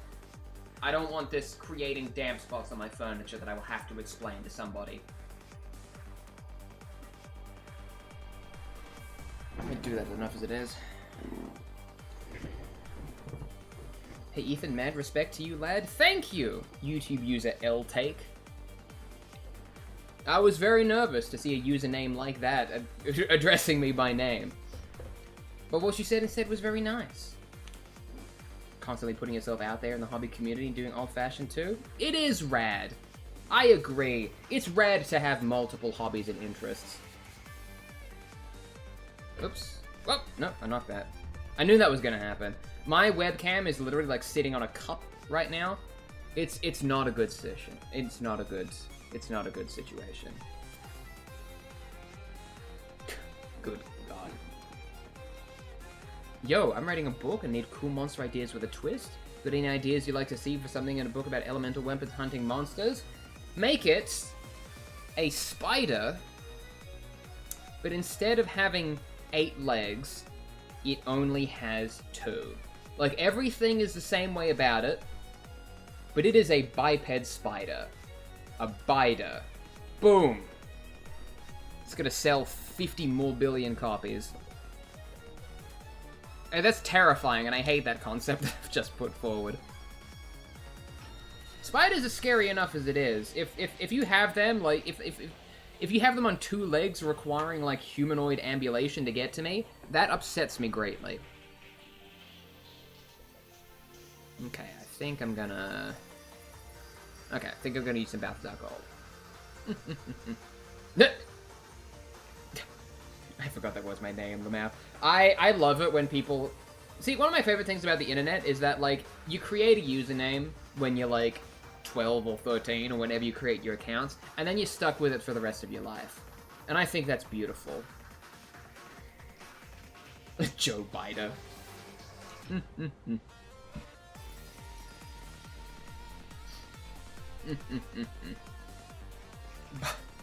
Biden, ain't that the guy running for president? Oh boy. Not anymore. Zing! This conversation is absolutely cutting through all of my banned words. I think Joe Biden is on my banned words list. Just out of necessity. I'm just imagining them walking on their back 2 legs, dragging their web sack behind them. Yeah, you have to remember, they have 2 legs. I did not stipulate that they had arms. So, really, all they can really do is bite you and get you. But, like, they have to walk on their hind legs to do it. They're not even, like, humanoid legs either. They are still insectoid arachnid legs. See, this is why I love fiction. You can make whatever the fuck you want. It simply does not matter how stupid it is. You can make a spider girl that would just be a spider's body on a woman's legs. Oh boy. Wait. That's deeply upsetting. I hate it when you propose a concept that's like, I hate it when a concept is proposed that, like, the more you think about it, the more upsetting it gets. Because honestly, You know what I mean?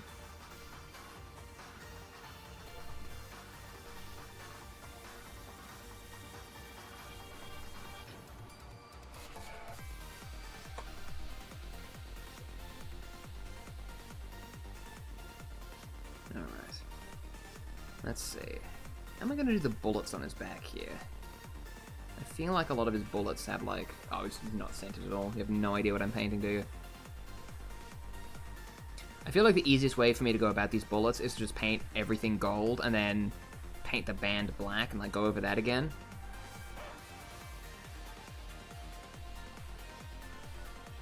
There we go. There we go. I was thinking of having vampires, more like Marceline for Adventure Time. Oh, nice! I feel like vampires are a good staple, you know what I mean? Like, vampires are a good staple monster. Everybody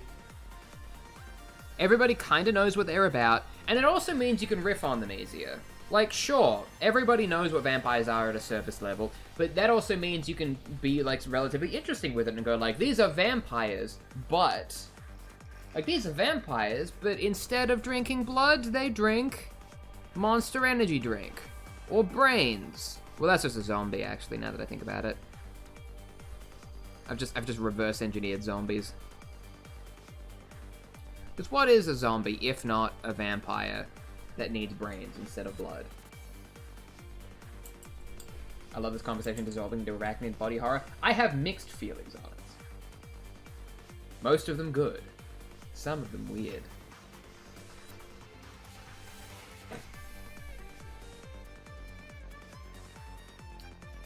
Darkest Dungeon has vampires, but they're mosquito-esque people hybrids. Disgusting. I love it. I mean, that feels pretty on point though. Like, you know, they suck blood, they bite into your skin. That makes sense to me.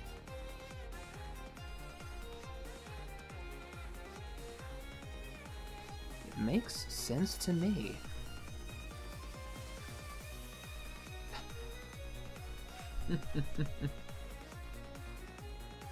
Vampires and zombies are literally the same monster, except vampires are sexy. People have tried to make zombies sexy. They've tried. Attempts have been made. With mixed success. I feel like there is currently like a push or like a movement, some might say. You know, people have seen like the sexy vampire trend, being like, ooh, people love sexy vampires. Let's make all kinds of other fantastical folk also sexy. But they also like completely like the sexiness of a vampire is far different to the sexiness of that of a werewolf. You know what I mean? Like, people, you can't just have like one size fits all situation where it's like, oh yeah, you like monster things, right? That's not how it works. You need to understand the erotic appeal of vampirism. You know, you need to understand that it's like a charming, beautiful person trying to seduce you out of the public eye so that they can sink their teeth into your neck. Can't just be like, ooh, monster sex. Give me book deal, please. I don't know. I feel like I'm making fun of somebody, but I don't know who I'm making fun of. Wasn't there that movie with the sexy fish man? There was! YouTube user guy. And that was a Del Toro movie, so he can just do whatever the fuck he wants, honestly. What's that? You want to do a movie about a woman who falls in love with a sexy fish man and they have like fish sex on screen? Sure. Here's $50 million. Like, do whatever you want, Gilly. You did Pacific Rim and saved cinema. We are eternally in debt to you. I'm sure he's done other things too. Mostly Pacific Rim though. Okay. Alright, I'm absolutely fucking up the mixing of my paints. It's too thick or too thin.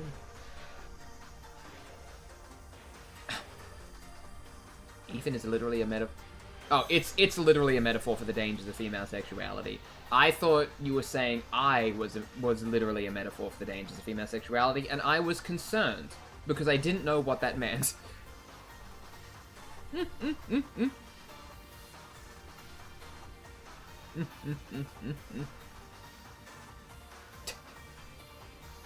Meanwhile, 40k vampires are just depressed super soldiers.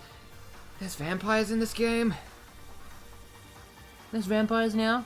There's vampires now.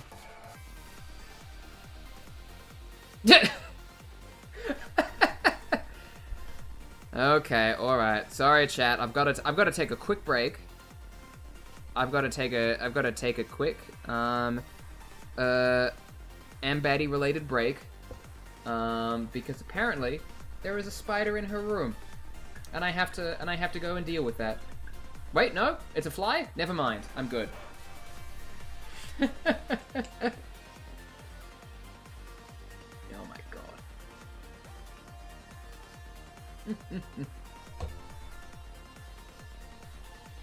Opinions on the Witcher series? I enjoyed The Witcher 3. Like, I don't think I got into it as much as like other people did, but I had a good time with it.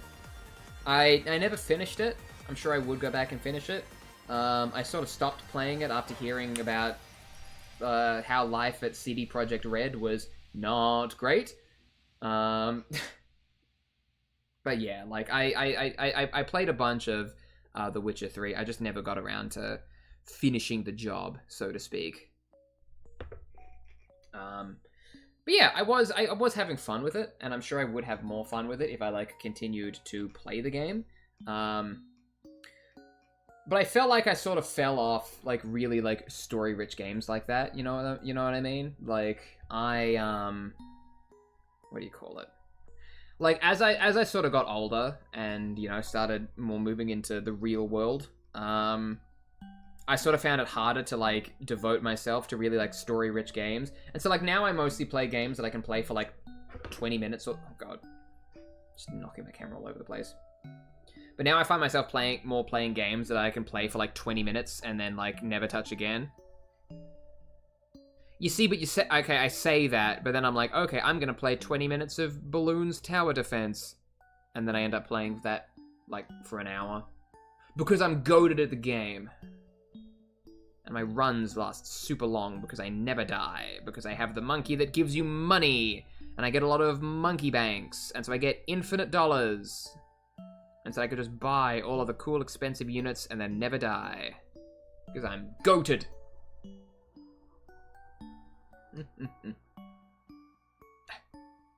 Flying ants are bad enough. There are flying spiders, it's true. I'm Australian. Those are the Kill Team Commandos, right? That's absolutely right, Eddie Worthington. I'm just making slow progress on my commandos. Just trying to get all of the base colors and base coats done so I can do all the fun stuff. Like the dry brushing. God, I fucking love dry brushing. I love dry brushing so fucking much. Dry brushing is the most like satisfying part of the entire painting process to me because it's like, oh, okay. I just have to like whip my brush back and forth all over this model and then it suddenly looks amazing. Sign me up.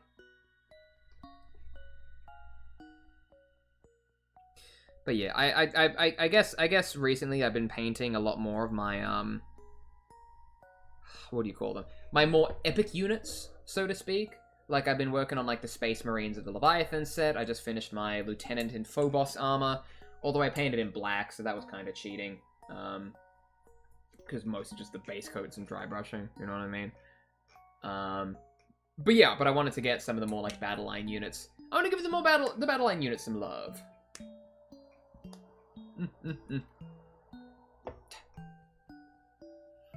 Slow progress who? I wasn't in here when you did it. UM painting, talking about my 140 plus grey models. Good grief. That's a lot of grey models. But you know what? We all go at our own pace. You should play Necrons then. You can dry brush Necrons and be done. Honestly, that's what everyone keeps telling me. I'm not opposed to the Necrons. I think I will pick up some Necrons someday just because, like, I really like the Necron books. And so I'd like to paint one of those metal skeleton boys at one point. But I've got enough of a backlog to get through. No one ever knows it, so they think...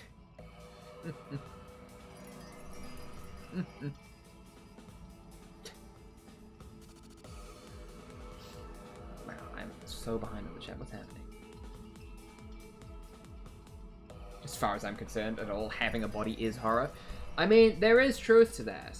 We as human beings, you know, the horrors persist, and so do we. Spindly and Orcs chunky. Get a truly metal Necron, one of the old ones. Ooh. I mean, a metal Necron I feel like would go pretty hard. Like, I feel like that's... Out of any unit who could possibly have, like, a metal mini, I feel like the Necrons should be it. They don't do a lot of metal minis anymore, do they? They sort of phased that out, didn't they? I guess it's probably too expensive. Probably, like, more difficult to paint than it's worth, too. Were they even better quality, or were they just, like, bigger, heavier, and chunkier, and did more damage if you threw them at somebody from across the room? Like, what was the benefits of having a metal miniature? I could Google this, but I can also ask strangers on the internet, too. That's more expedient.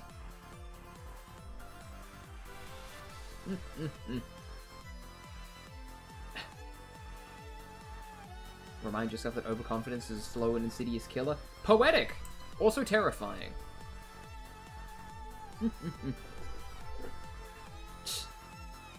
Some of the single character minis like Psychomancer is just a chore to build and keep together because small connection points to the base. Oh god, don't even get me started.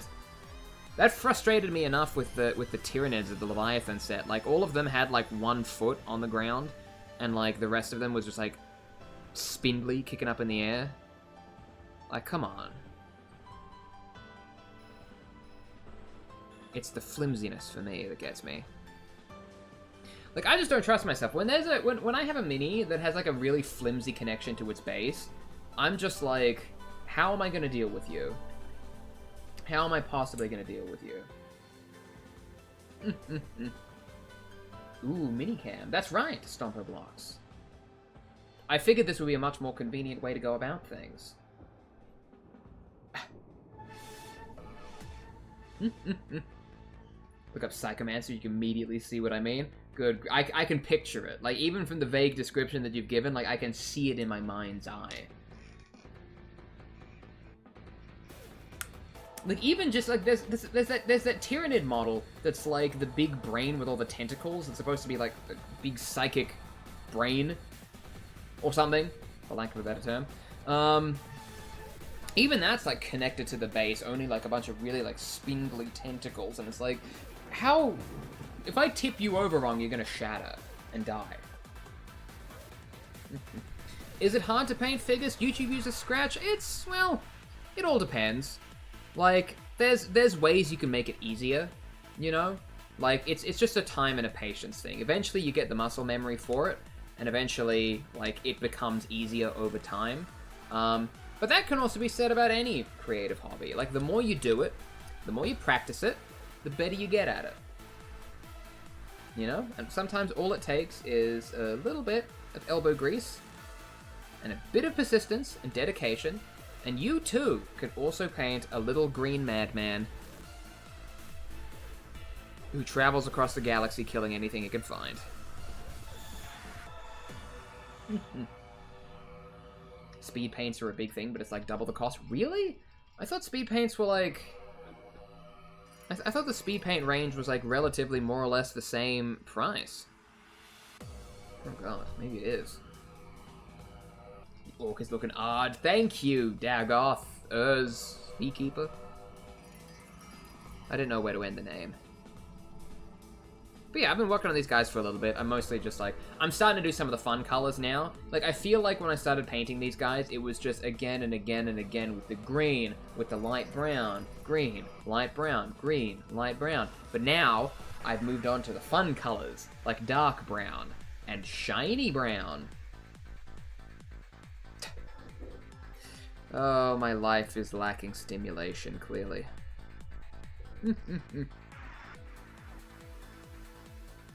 The spindly connection of tubes holding it up has 2 connection points, with the base connected like 99% of the mini's weight.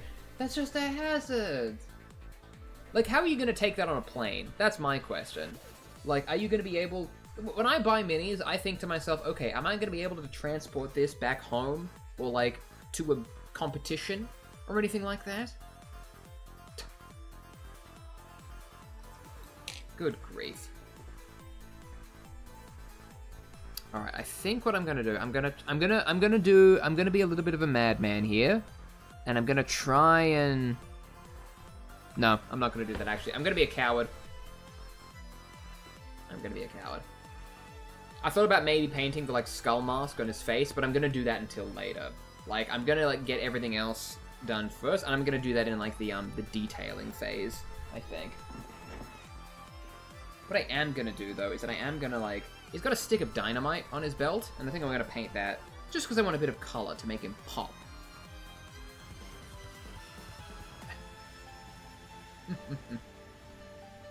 Hold up, they just said YouTube user. Are we on the purple one too? The purple orc bit will never not be funny to me. That's one of my favorite in-jokes. The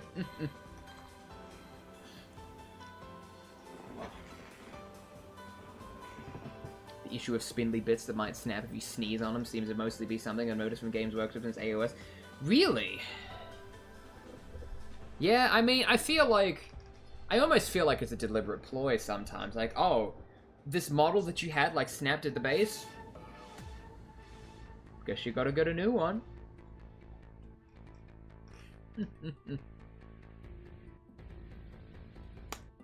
Ethan's little sounds so weirdly familiar, but I can't place it. That's my proprietary sound. If you've heard it before, please tell me, because I will have to get my lawyers involved, quite frankly. This is something that I take copyright law very seriously.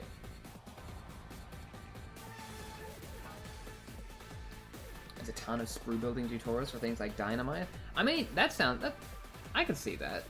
Like, using the sprues to, using like old sprues to just make some, like, you can make dynamite out of sprues pretty easily. Like, I can see that. I can see that with my mind's eye. I have a spare boss Snickrot mask, gonna put it on Gaz's base with some purple behind it. Classic. I love that bit. One day, Games Workshop is actually gonna make a purple orc, and they're gonna make it canon, and then the joke's not gonna be funny anymore. This is always what happens. Everybody in the community has fun with a cool, fun thing, a fun little inside joke. It gives them a sense of community and purpose. And then the big corporations get involved. And it's not fun anymore. Society is broken, and the thing that destroyed it was Duolingo Huactua jokes.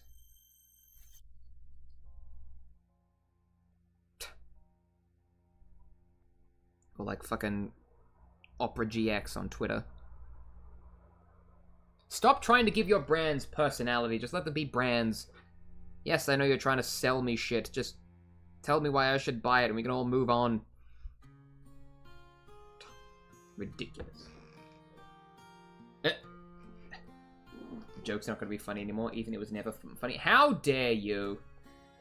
It was beautiful because it was a little community inside joke that we all had. And I liked it, okay? Don't take this from me. 90% of the 40k community's jokes have been around since the longer that I've been alive. I mean, that's true. That's true. They are creatures of habit. They are creatures of habit. I will give them that. When your local orc player says he has 2k points, but you don't see anything and that's purple. God damn it. Alright, maybe I'm starting to see it.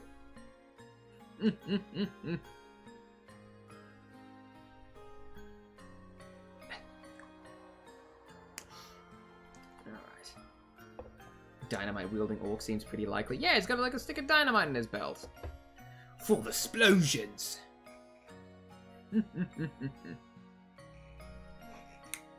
What would white do to an orc? It'd make them really interested in coleslaw.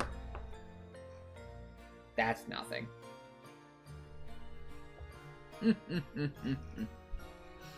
Alright, I am gonna take a little quick break. I'm just gonna jump out to readjust my water. I'm gonna refill my water. Get myself a small snack on something so I have some more energy to keep going on.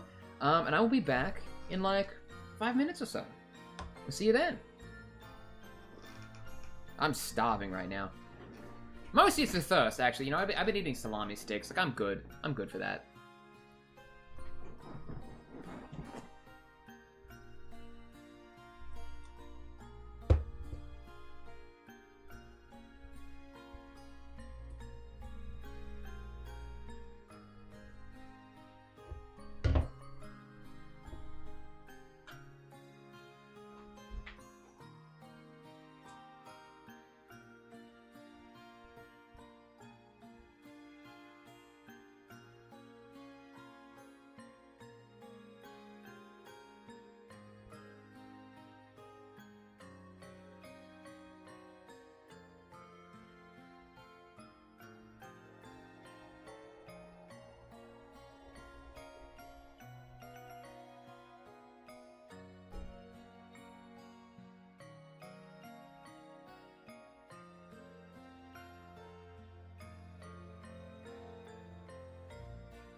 Right, what did I miss?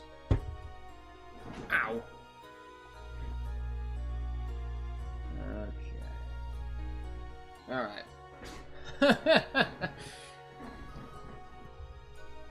What the fuck am I listening to? Oh, okay. Yeah. Quick, while it's gone, do something funny. No funny business while I'm not around. I'm the funny man.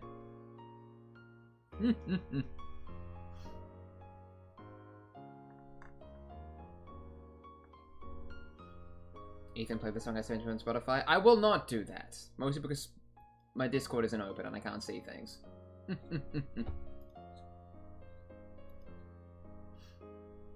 Sometimes Betty sends me songs and forces me to listen to them.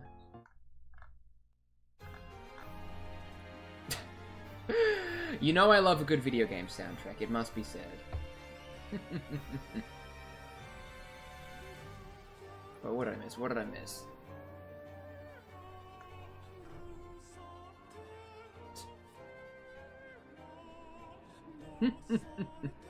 Quick, let's summon a Cornite demon while he's away. No! No demon summoning while I'm not around. Under no circumstances. Is that young Sheldon? Yeah. I need to get a better AFK screen. I need to get an AFK screen that actually stipulates that I am, in fact, A from my K. Like, I made that for, like, one fashion stream that I did, and now I just use it for everything else. Which isn't best practice, I know. Anyone hyped for Space Marine 2? YouTube user Guy. I am very hyped for Space Marine 2. I hope it can run on the Steam Deck, because that is the gaming platform that I have. And so I really hope Space Marine 2 runs on the Steam Deck. I don't think it will. I'm kind of bracing myself for disappointment in the sense that I don't think Space Marine's going to be Steam Deck compatible, because it's like it's got a lot of stuff. It's got a lot of like AI in there that needs to be taken into consideration. But yeah, honestly, like, if Space Marine 2 runs on the Steam Deck, I might as well just become a full-time streamer of that. Like, I feel like if the game is as good as people are theorizing that it's going to be, like, that's going to be my thing, and I will be insufferable about that. I'm sorry.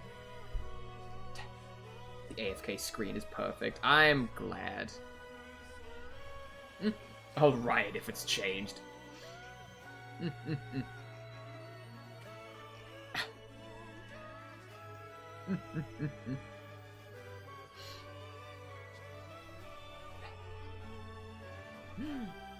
grief. Yeah.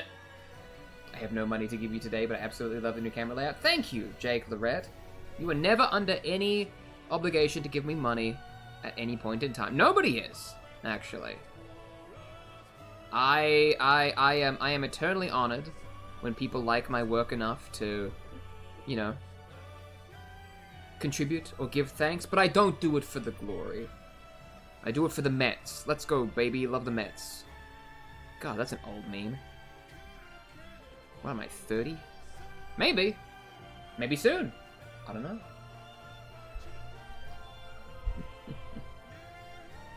You want to know what white paint would really do to the orcs? I don't think orcs would do anything with white paint. Like, they like colors. They like bright. They like ostentatious.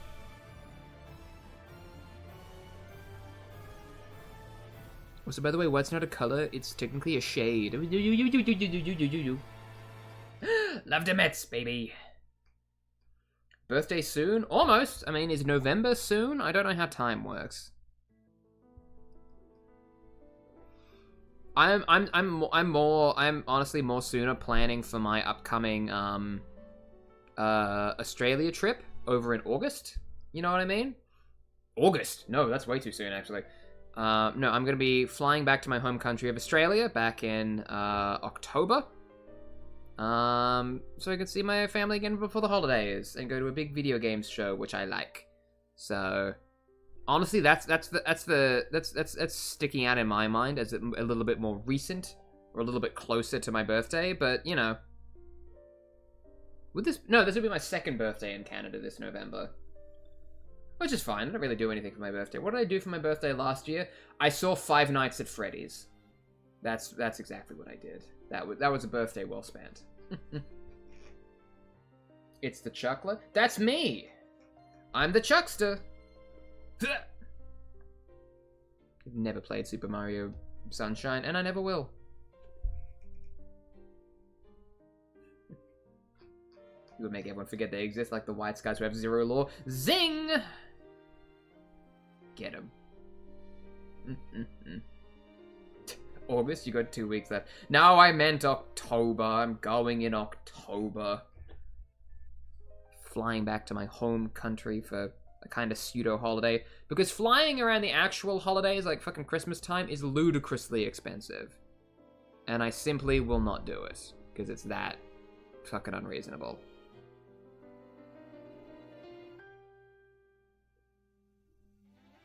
Like now that I live in a different country than I was born in, I'm definitely starting to realize how fucking expensive international travel was.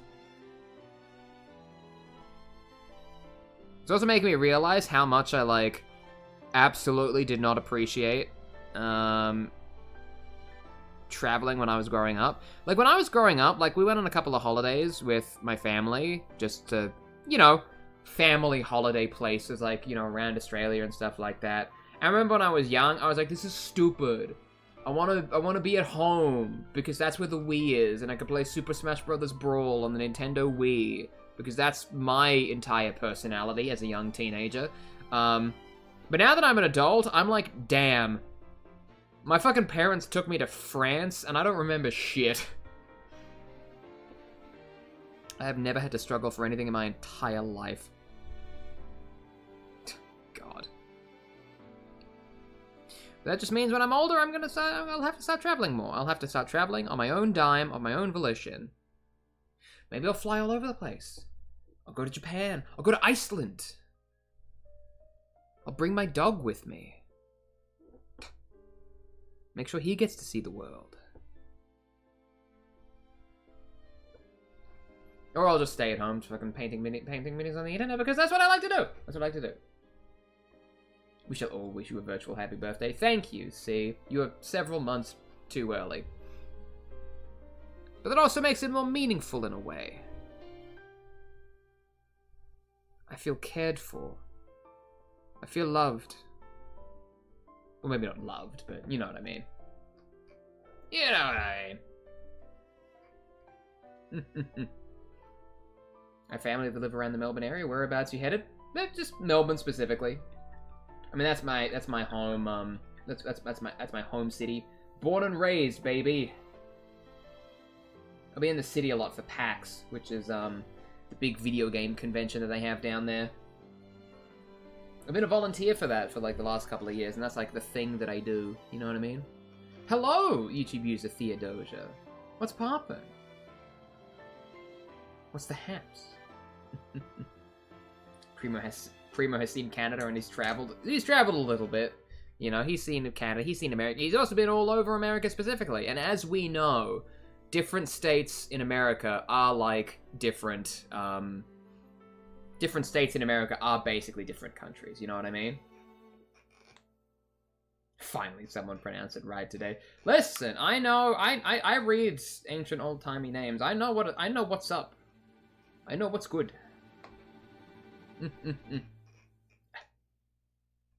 We love the crusty rat.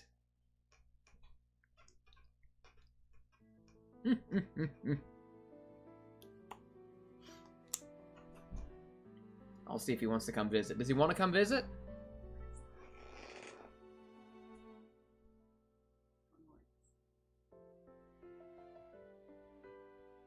Hi. Hello. You're like the Mortal Kombat guy that like pops up in like from the bottom corner. Oh, it's gone. Ah! Don't just give him to me! Why, are you leaving? You're leaving me with him? I'm not holding him in a conducive way. Oh, he looks so bold on the camera. He's going bold. Like, I need to support his butt, and I can't because he's sitting on my arm. And Betty, I need you. I can't. You've done this. You've done this is what you've done. Okay, alright, you're gonna... Okay, here's what we're gonna do. Here's what we're gonna do. You're gonna... Okay. Alright, okay. Here we go. Okay, we got it. We got him. Get out of here, you rat.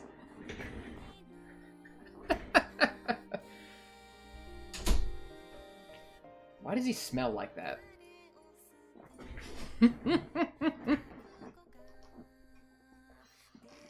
Good grief. There's fear in his eyes. There's fear in my eyes, too.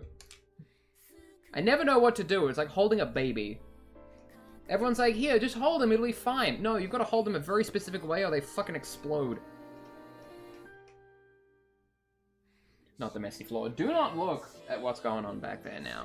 That's where my pile of shame is.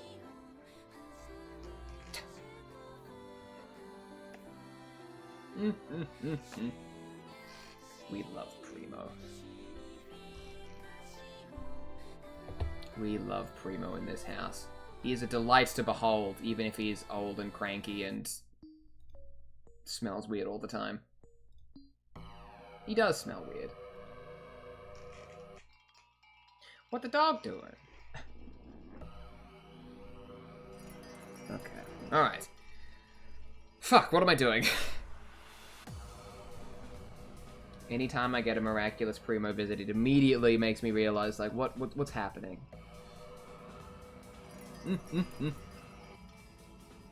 Pile of shame is my whole damn bedroom floor. Sriracha, honestly, like, that's... I mean, that's where I'm living right now. Like, I got fucking, like, plastic on plastic on plastic down there, and I just knocked my camera! Oops. Yeah, I really need a better place to store my unpainted miniatures than just, like, sitting in a pile on my floor. I'll get to them one day. It's all the ones that I haven't assembled yet that are just sitting on my floor right now. Like, that's what I need to get around, honestly. Honestly.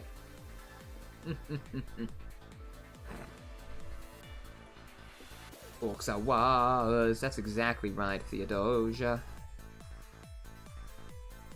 Okay, I don't know. I'm sort of in two minds about painting his little bedroll back there. Like, I know I wanted to go for a bit more of like a cloth bedroll looking thing, but I'm not sure if the Raycast flesh is too bright of a color. Maybe I'll change my tune once I start getting some like shade paints in on there. That'll probably even it out a little bit. Also, I'm using Raycast flesh for this and nothing else. Is there anything else I can paint on him in Raycast flesh color? I don't think there is. Maybe like his mask? Actually, yeah, let me just do that for a little bit. Let me get my ultra fine brush.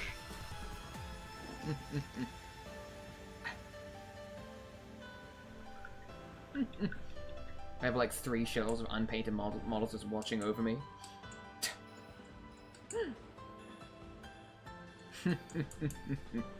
Honestly, it's like...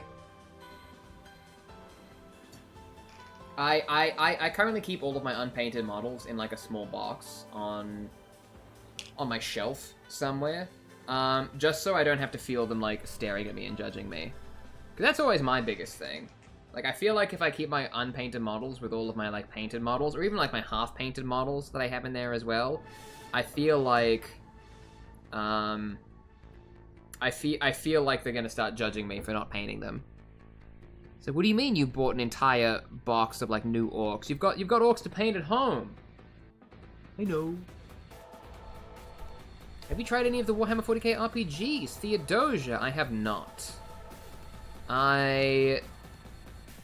I play a lot of Dungeons and Dragons, and that's kind of it from a TTRPG space. I never really got into like super themed RPGs or like branded RPGs. And of course, this guy's axe just like completely blocks his face. Like, that's almost comical the way that he's censoring that. Like, I'm trying to paint the little skull thing on his mask there. Make it look like a weird milk mustache. We'll try to make it not look like a weird milk mustache anyway.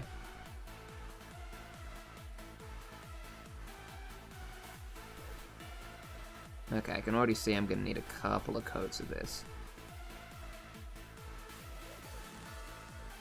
It's gonna be in a very fine brush too. God damn, this is gonna be a nightmare to paint.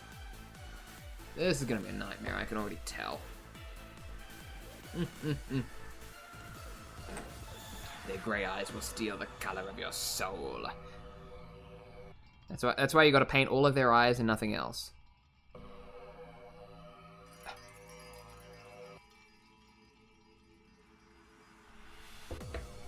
Okay, let's see. Does it look like he's wearing a skull mask, or does it just look like he has like a milk mustache? Kind of just looks like he has a milk mustache, but I don't think there's really much I can really do about that, is there? Unless... Is that whole, like, faceplate supposed to be white?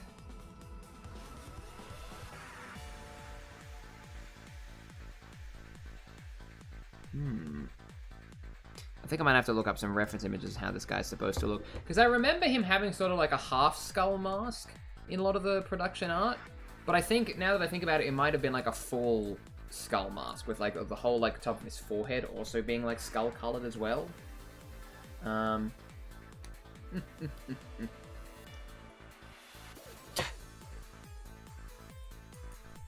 no, we've got Ambaddy talking about Umideko again. The special interest has been activated. I'd say skull and they'd use Morghast bone. I mean, I feel like with the... Because I've sort of got his mask on a base of Rhinox hide at the moment. So I think... Right now I just use Raykarth flesh for that little bit there. And I think that'll be good enough for now, sort of thing. You know what I mean? Like... I think that'll be fine for now. Like, I might change it to be a little bit of a lighter brown once I, like, look at it under, like, proper lighting. But for now, I think Raykarth flesh will, like, do me fine, sort of thing. Box art is white face, red jaw. Really? That doesn't seem right. Oh, shit, that's right.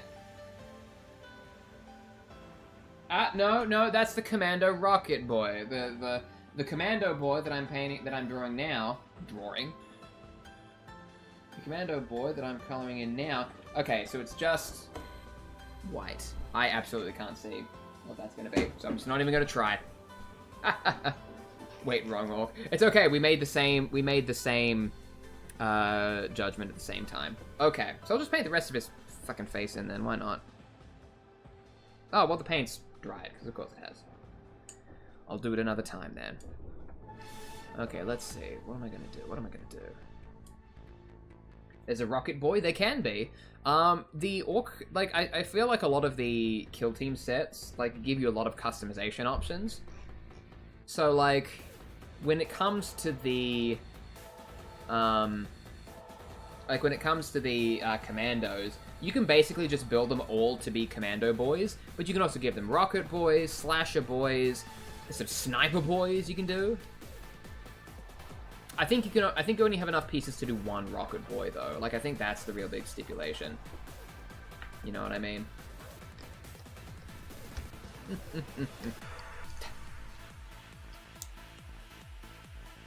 I read Rocket Boy as Rabbit Boy and got very excited and very disappointed. Listen, you can make all of your orcs furry if you want. It's possible. Might be using an optional head, not the box set, but I don't know what the sprue is like for the head options. I think that there's a good couple of head options that you can get on There's a good couple of head options you can get on the Commando Boys, I find. Like, I think there's probably about... There's definitely... Actually, no. I think because all of the boys are relatively, like, regimented in the way that you sort of, like, set them out for the Commandos, I actually don't think there is a lot of... You know what? I realize I'm talking out of my ass. I'm talking out of my butt. I don't know how many customization options there are. I think I might be having a stroke. What's going on? It's a little annoying that you can build all the variants for the orcs, but not the Kriegers. I mean, that is true. Like, there is the what do you call it? The veteran guard are a little bit more limited in terms of like what you can build on their sprues. But then again, I feel like you can also have leeway to be like, ah, yes, this is this particular kind of enemy, or like this is this particular kind of character. Like, I don't think it necessarily has to be one for one sort of thing. Like this guy right here, right? Like, I could feasibly say he's a Slasher Boy. Like, I built him out as a Commando Boy, but if I wanted to field him on the fucking field of battle, I could be like, oh, this is a Slasher Boy. You can tell that by his big honkin' axe. The generic troopers are meant to be comboed together, if I understand the rules correctly. That's what I got too. Like, those were the rules that I got as well, because I think you can, like, activate them both at once on, like, their turn or something. I don't know. I don't know how the rules of the game work, and I'm kinda stupid. Kinda stupid. Only a little bit stupid. I'm pretty smart.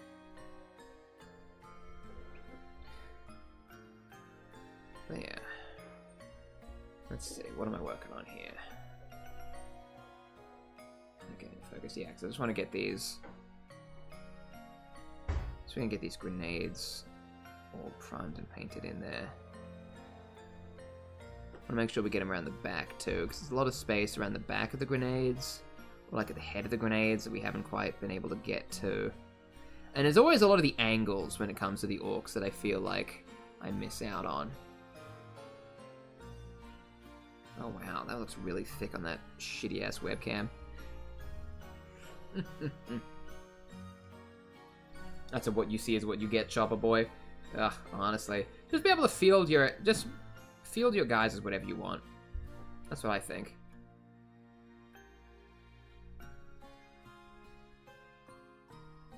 That's what I say.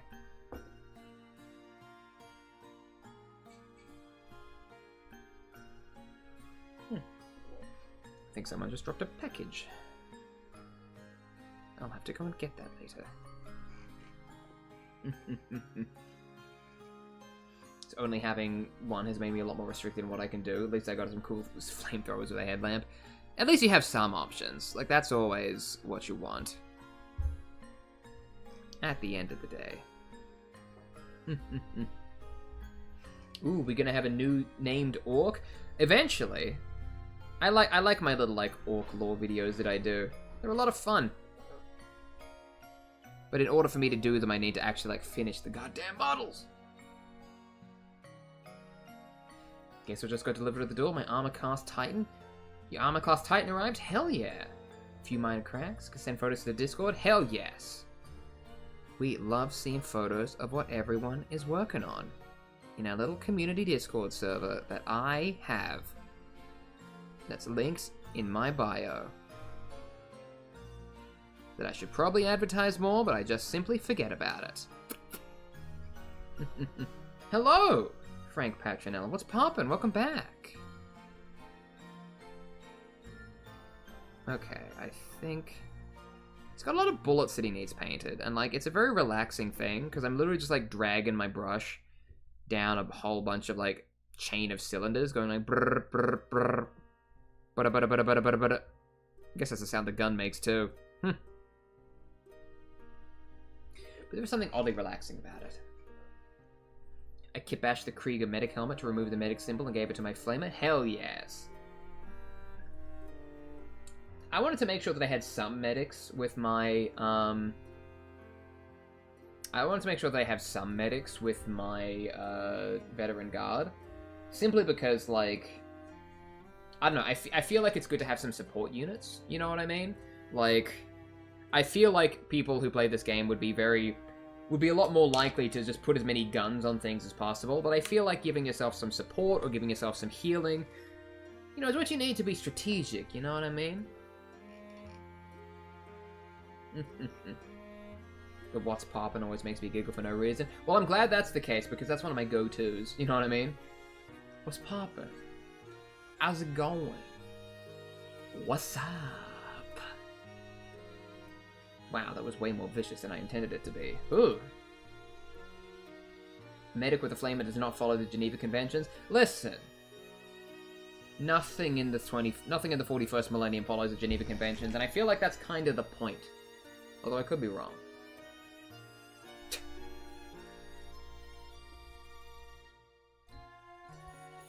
Okay, what have I not painted still? Like, I feel like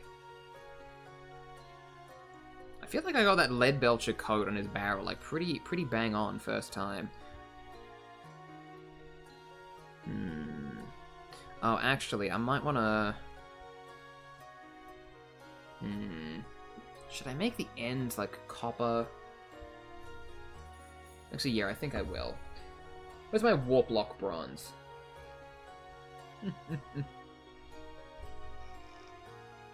In 40k, they're Geneva suggestions.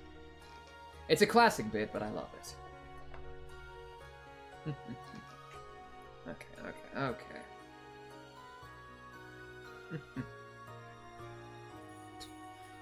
What's your biggest tip for painting orcs? My biggest tip for painting orcs is to just have fun with it.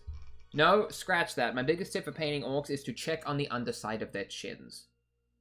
That's always the part that gets me. The orcs have a lot of, they have a lot of nooks and or crannies. You know what I mean? Like, they've got a lot of, like, weird parts, like, under their, like, armpits or, like, under their chins, which, like, I feel like they've got a lot of parts that are very easy to miss. So you really gotta step back and take a look at your minis over, like, good lighting conditions to see if you've, like, actually covered all the places on your minis that you need to cover, sort of thing. Because, like, there's a lot you can miss. So my number one tip for painting orcs is to just be vigilant. Copper with some fading to indicate use. Hell yes. I'll see if I can do some, like, you know that really cool, like, Bernie effect that they put on the end of flamethrowers? Maybe I'll do that. Nook and Cranny Animal Crossing mentioned. Ba-da-ba-bum, ba-bum, ba-bum. We love Animal Crossing in this house. You remember when Animal Crossing game came out for the Switch, like right in the middle of COVID, and it was like the only thing that kept anybody going for like a week? Shame that game was never updated again. Sad, really. Okay, the Warlock bronze might have been a little bit too bronze for my liking. I might actually go over that at another time with the Balthazar gold.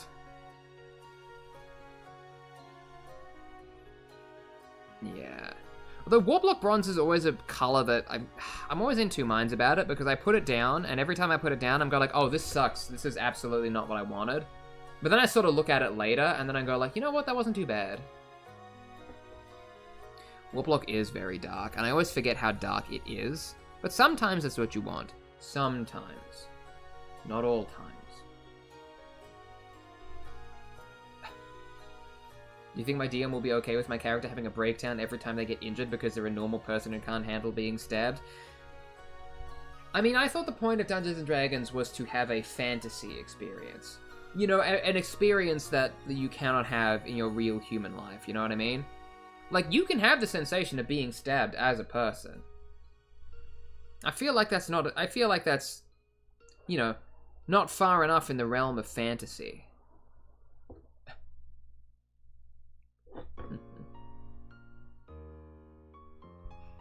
I will say though, on the topic of like, you know, antics in D&D, I always find that like antics are fun in games. Listen, we love a bit of chicanery when it comes to D&D stuff. I would say that it would only be a problem. First of all, that's a very funny idea. It's a very silly thing to do, and I am all for it. However, if it starts being to like the detriment of the party, or if like the party wants to have a more like standard adventuring experience that the goofs or japes detract from, then that's when I sort of think like, okay, maybe there's some jokes we can retire. You know, it's always good to feel out the vibe at the table. Because sometimes you want to have a really in-depth, fantastical experience. And other days you just want to tell jokes.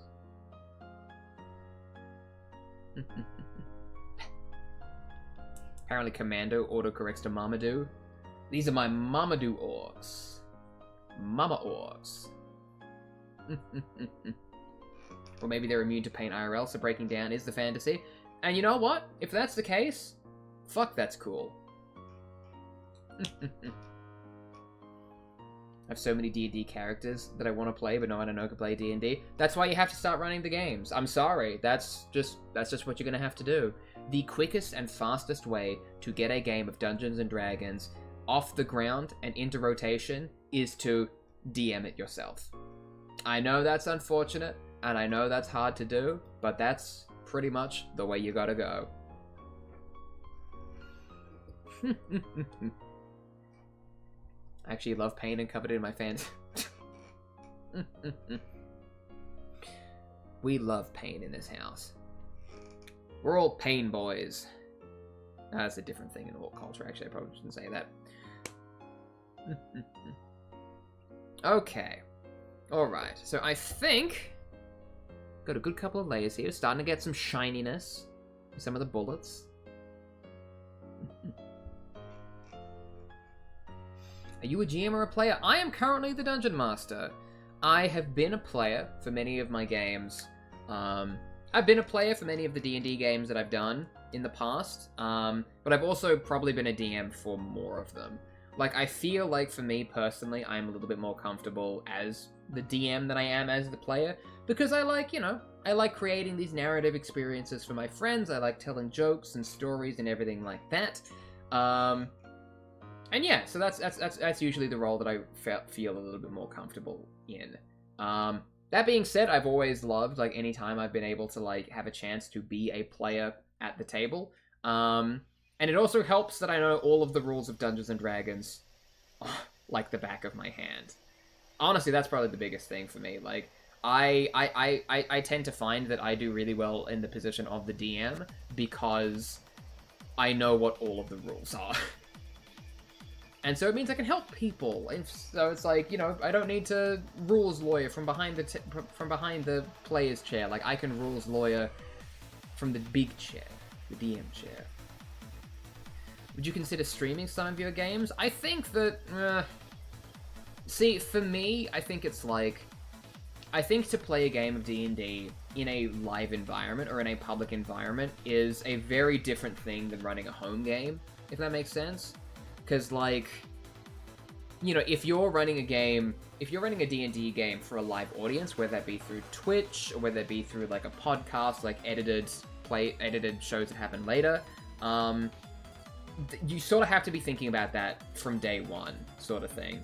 Whereas if you're running a home game, like, your target audience is basically 5 people. And for me, I think it's really a lot more, like, personally rewarding to, like, build that really rich narrative experience for the people you have in your immediate vicinity. And to be honest, like, the people that I've played with throughout my dungeon mastering career, like, they have been people who want to play home games. Like, I play a lot of D&D with people who, like, don't want to be, content creators or public-facing figures necessarily, which is fine, honestly. And, like, so for me, it's always been, like, I want to play D&D with my friends, and here and so far, none of my friends want to put themselves on camera or record their dialogue and edit it and post it and manage a social media presence and everything like that sort of thing. So I think for the foreseeable future, I don't think I'm ever going to do a streamed or, public D&D game. Maybe that'll change. I don't know. Brennan Lee Mulligan, you have my phone number. That's not true.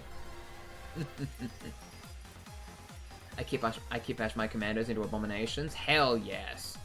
We love all forms of kit-bashing in this house. One of my commandos has another boy growing out of his shoulder chestbuster style. That's dope as hell. And I have no idea how you would kit-bash that. Just a lot of green stuff, I'd imagine. If you're able to, could you give me some tips on DMing myself? Of course. So my number one tips for people who are, like, interested in DMing or, like, want to DM games of Dungeons & Dragons, like, the number one tip that I have is to, focus on giving your players a fun time. Like, that is real. Like, at the end of the day, you are creating an experience for the people who are, like, in your immediate vicinity. Like, you are, you're telling jokes, you're telling stories, and you're trying to run a game. And the whole point of that is to make sure your friends have a good time. Now, what that means between person to person, like, really varies. Like, maybe your friends want a really, like, mechanically crunchy, like, hack and slash, where they kill a lot of monsters and use the mechanics of the game to a really high level degree. Sometimes, people just want to, goof around and tell stories and sit in a virtual tavern and pick fights and do all that kind of stuff. And that's also totally fine as well. Like, as the DM, it is your job to, like, arbitrate the rules of the world, for lack of a better term. So, anything that anybody wants... So basically what happens in D&D is that somebody wants to do something cool, and they have to run that through you, if that makes sense. You know what I mean? So, yeah, it's a complicated thing. It's going to take you a while to find your voice in D&D, but finding your voice in D&D is partly you getting better at the game, and partly you figuring out how to make your friends laugh. figuring out what characters your friends like and giving them those narrative experiences with those kinds of characters and everything like that. So, never give up. Never give up hope. Always do your best. And look, at the end of the day, the rules are only guidelines, so you don't have to memorize an entire book. Don't know if this will reach you. It did. YouTube user, that guy over there. But I gotta say, I love your streams and vids. I don't usually go out of my ways to post. Okay, alright. But I believe it's important for creators who found themselves and their niche to really thrive and be an inspiration to the world. That guy. Stop it. Stop it. You'll make me blush. I don't know if I can blush, actually. I'll have to check with my, sources on that, because I don't know if that's something my face can do. But if I was ever invited to play D&D, it would be absolutely honored, and I would be honored to have you. If I ran D&D with random strangers on the internet, which is not something that I do yet. I know some people do. Some people make, like, you know, side hustles, like DMing for public games that you can book and buy online. That's the thing people do. I think I've looked into that at some point, but then I was also like, it's kind of, I know it's kind of ironic for somebody who, like, you know, does live streams and puts themselves on the internet and things like that, but I have such a stranger danger mentality that, like, the idea of, like, sitting down to play D&D with people I don't know is, like, an alien concept to me. And I know a lot of people do it. Like, there's a lot of people who go to, like, public games or, like, Adventurers League games where they'll, like, bring in, you know, a character sheet that they have and then just sort of go from there, sort of thing. I've played a couple of those at conventions and stuff, and it always made me feel like, oh, I am, like, this feels like a really, like, personal thing that we're doing, and yet we are all strangers. I don't know what swinging is like, but I think it's like playing a pickup game of D&D. I could be entirely wrong, however. To be honest, I probably wouldn't be able to handle D&D. If the DM asked me to do anything, I think I would cry. I mean, roll a perception check. No.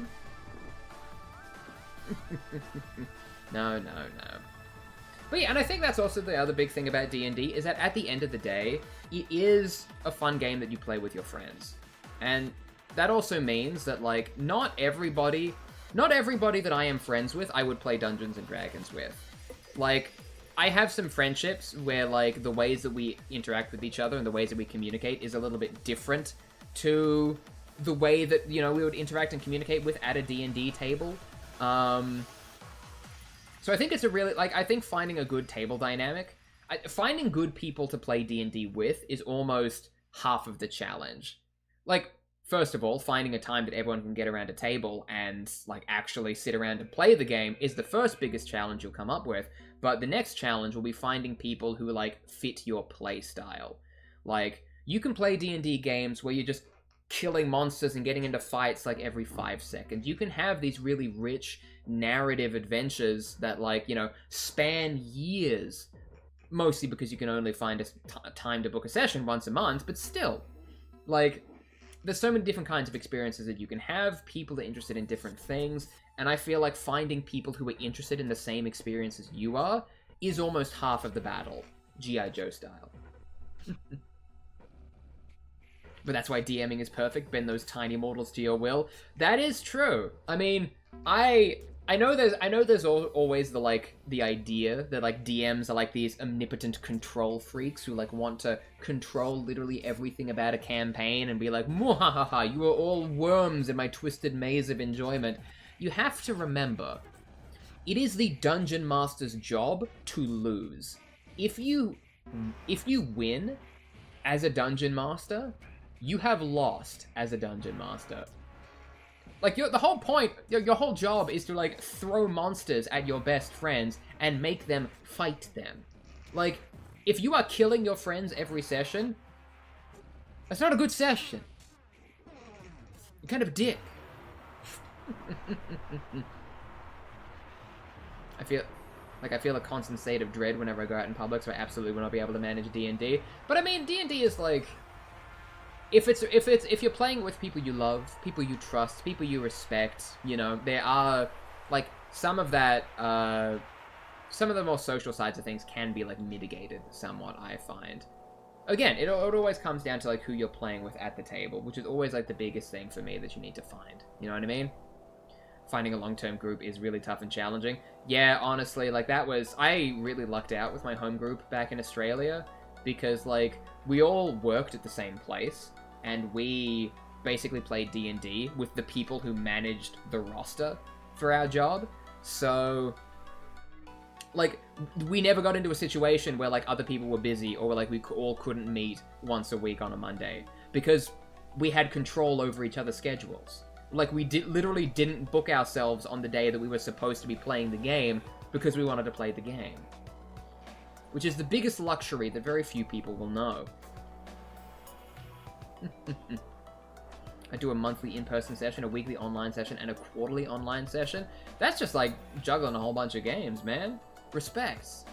Kudos. Yeah, I'm only down to like once a month when it comes to D&D at the moment, so like it's an interesting change from the once a week schedule that I used to have, but I'm getting used to it. And acting as a character instead of myself in the presence of people who could become my friends, that's like a whole other thing. Yeah, it is a like D&D is a social game. It is such a social game. Like, it's almost like, you know, like navigating the social elements of it is like half of the battle of D&D. Like, I've straight up had sessions of D&D where I've had to like go to like the other players who were in my game and be like, hey, just so you know, you were kind of a cunt. And like, I've had people say that to me as well. Like, you get into this loop where it's like, oh, you know, it's what my character would do. And it's like, hey, man, we're all trying to have a fun time and play together. Respect that. Ethan dropped my game because it's too fun and cool, actually. That is true. I did play in a game for a little bit, I Heart Narcissism, and then I did have to drop it because it was too fun and too cool. Also because I was a human man who has a strict bedtime of 9 p.m. and has very few hours in the day. And scheduling is very difficult for me. Must have been cool if Ethan of all people dropped it. Yeah, I played a party pirate, I remember. Who left on his party boat, never to be seen again. God, that was fun. If only my schedule was a little more open at the time. You don't have to roleplay in D&D. You can't. That's right, you can just be you. And you know what? You should just be you sometimes. Because you're a good person. And sometimes all you need is to be yourself. And with that, I think I'm going to sign off for the night. I've had a lot of fun painting my weird little plastic man. As you can see on my shitty little webcam here, which is far worse quality than my fucking laptop cam. Good lord. You know what I mean? Ethan, please, you're gonna make me cry? Hey. Things are hard. I know they are. But what you have to understand is that we can get through it. We can get through these dark times that we are going through right now. And I'm not saying this as empty platitudes or hollow words that are just being spoken into a webcam being broadcast to 34 people at present. I'm saying this because I know it to be true. Not because you are special. Not because you are fantabulous by any stretch of the imagination, but because you, by your very nature, are human. And as a human being, you can do anything that you put your mind to. It's not sentiment, it's not belief, it is objective truth. You can persevere, and so you will.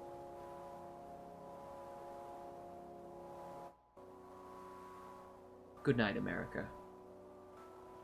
This is Ethan, signing off. I can't handle this, I'm just a little guy. It is true. It is true. Alright. Good night, gamers. I'll see you in the next video. Bye-bye!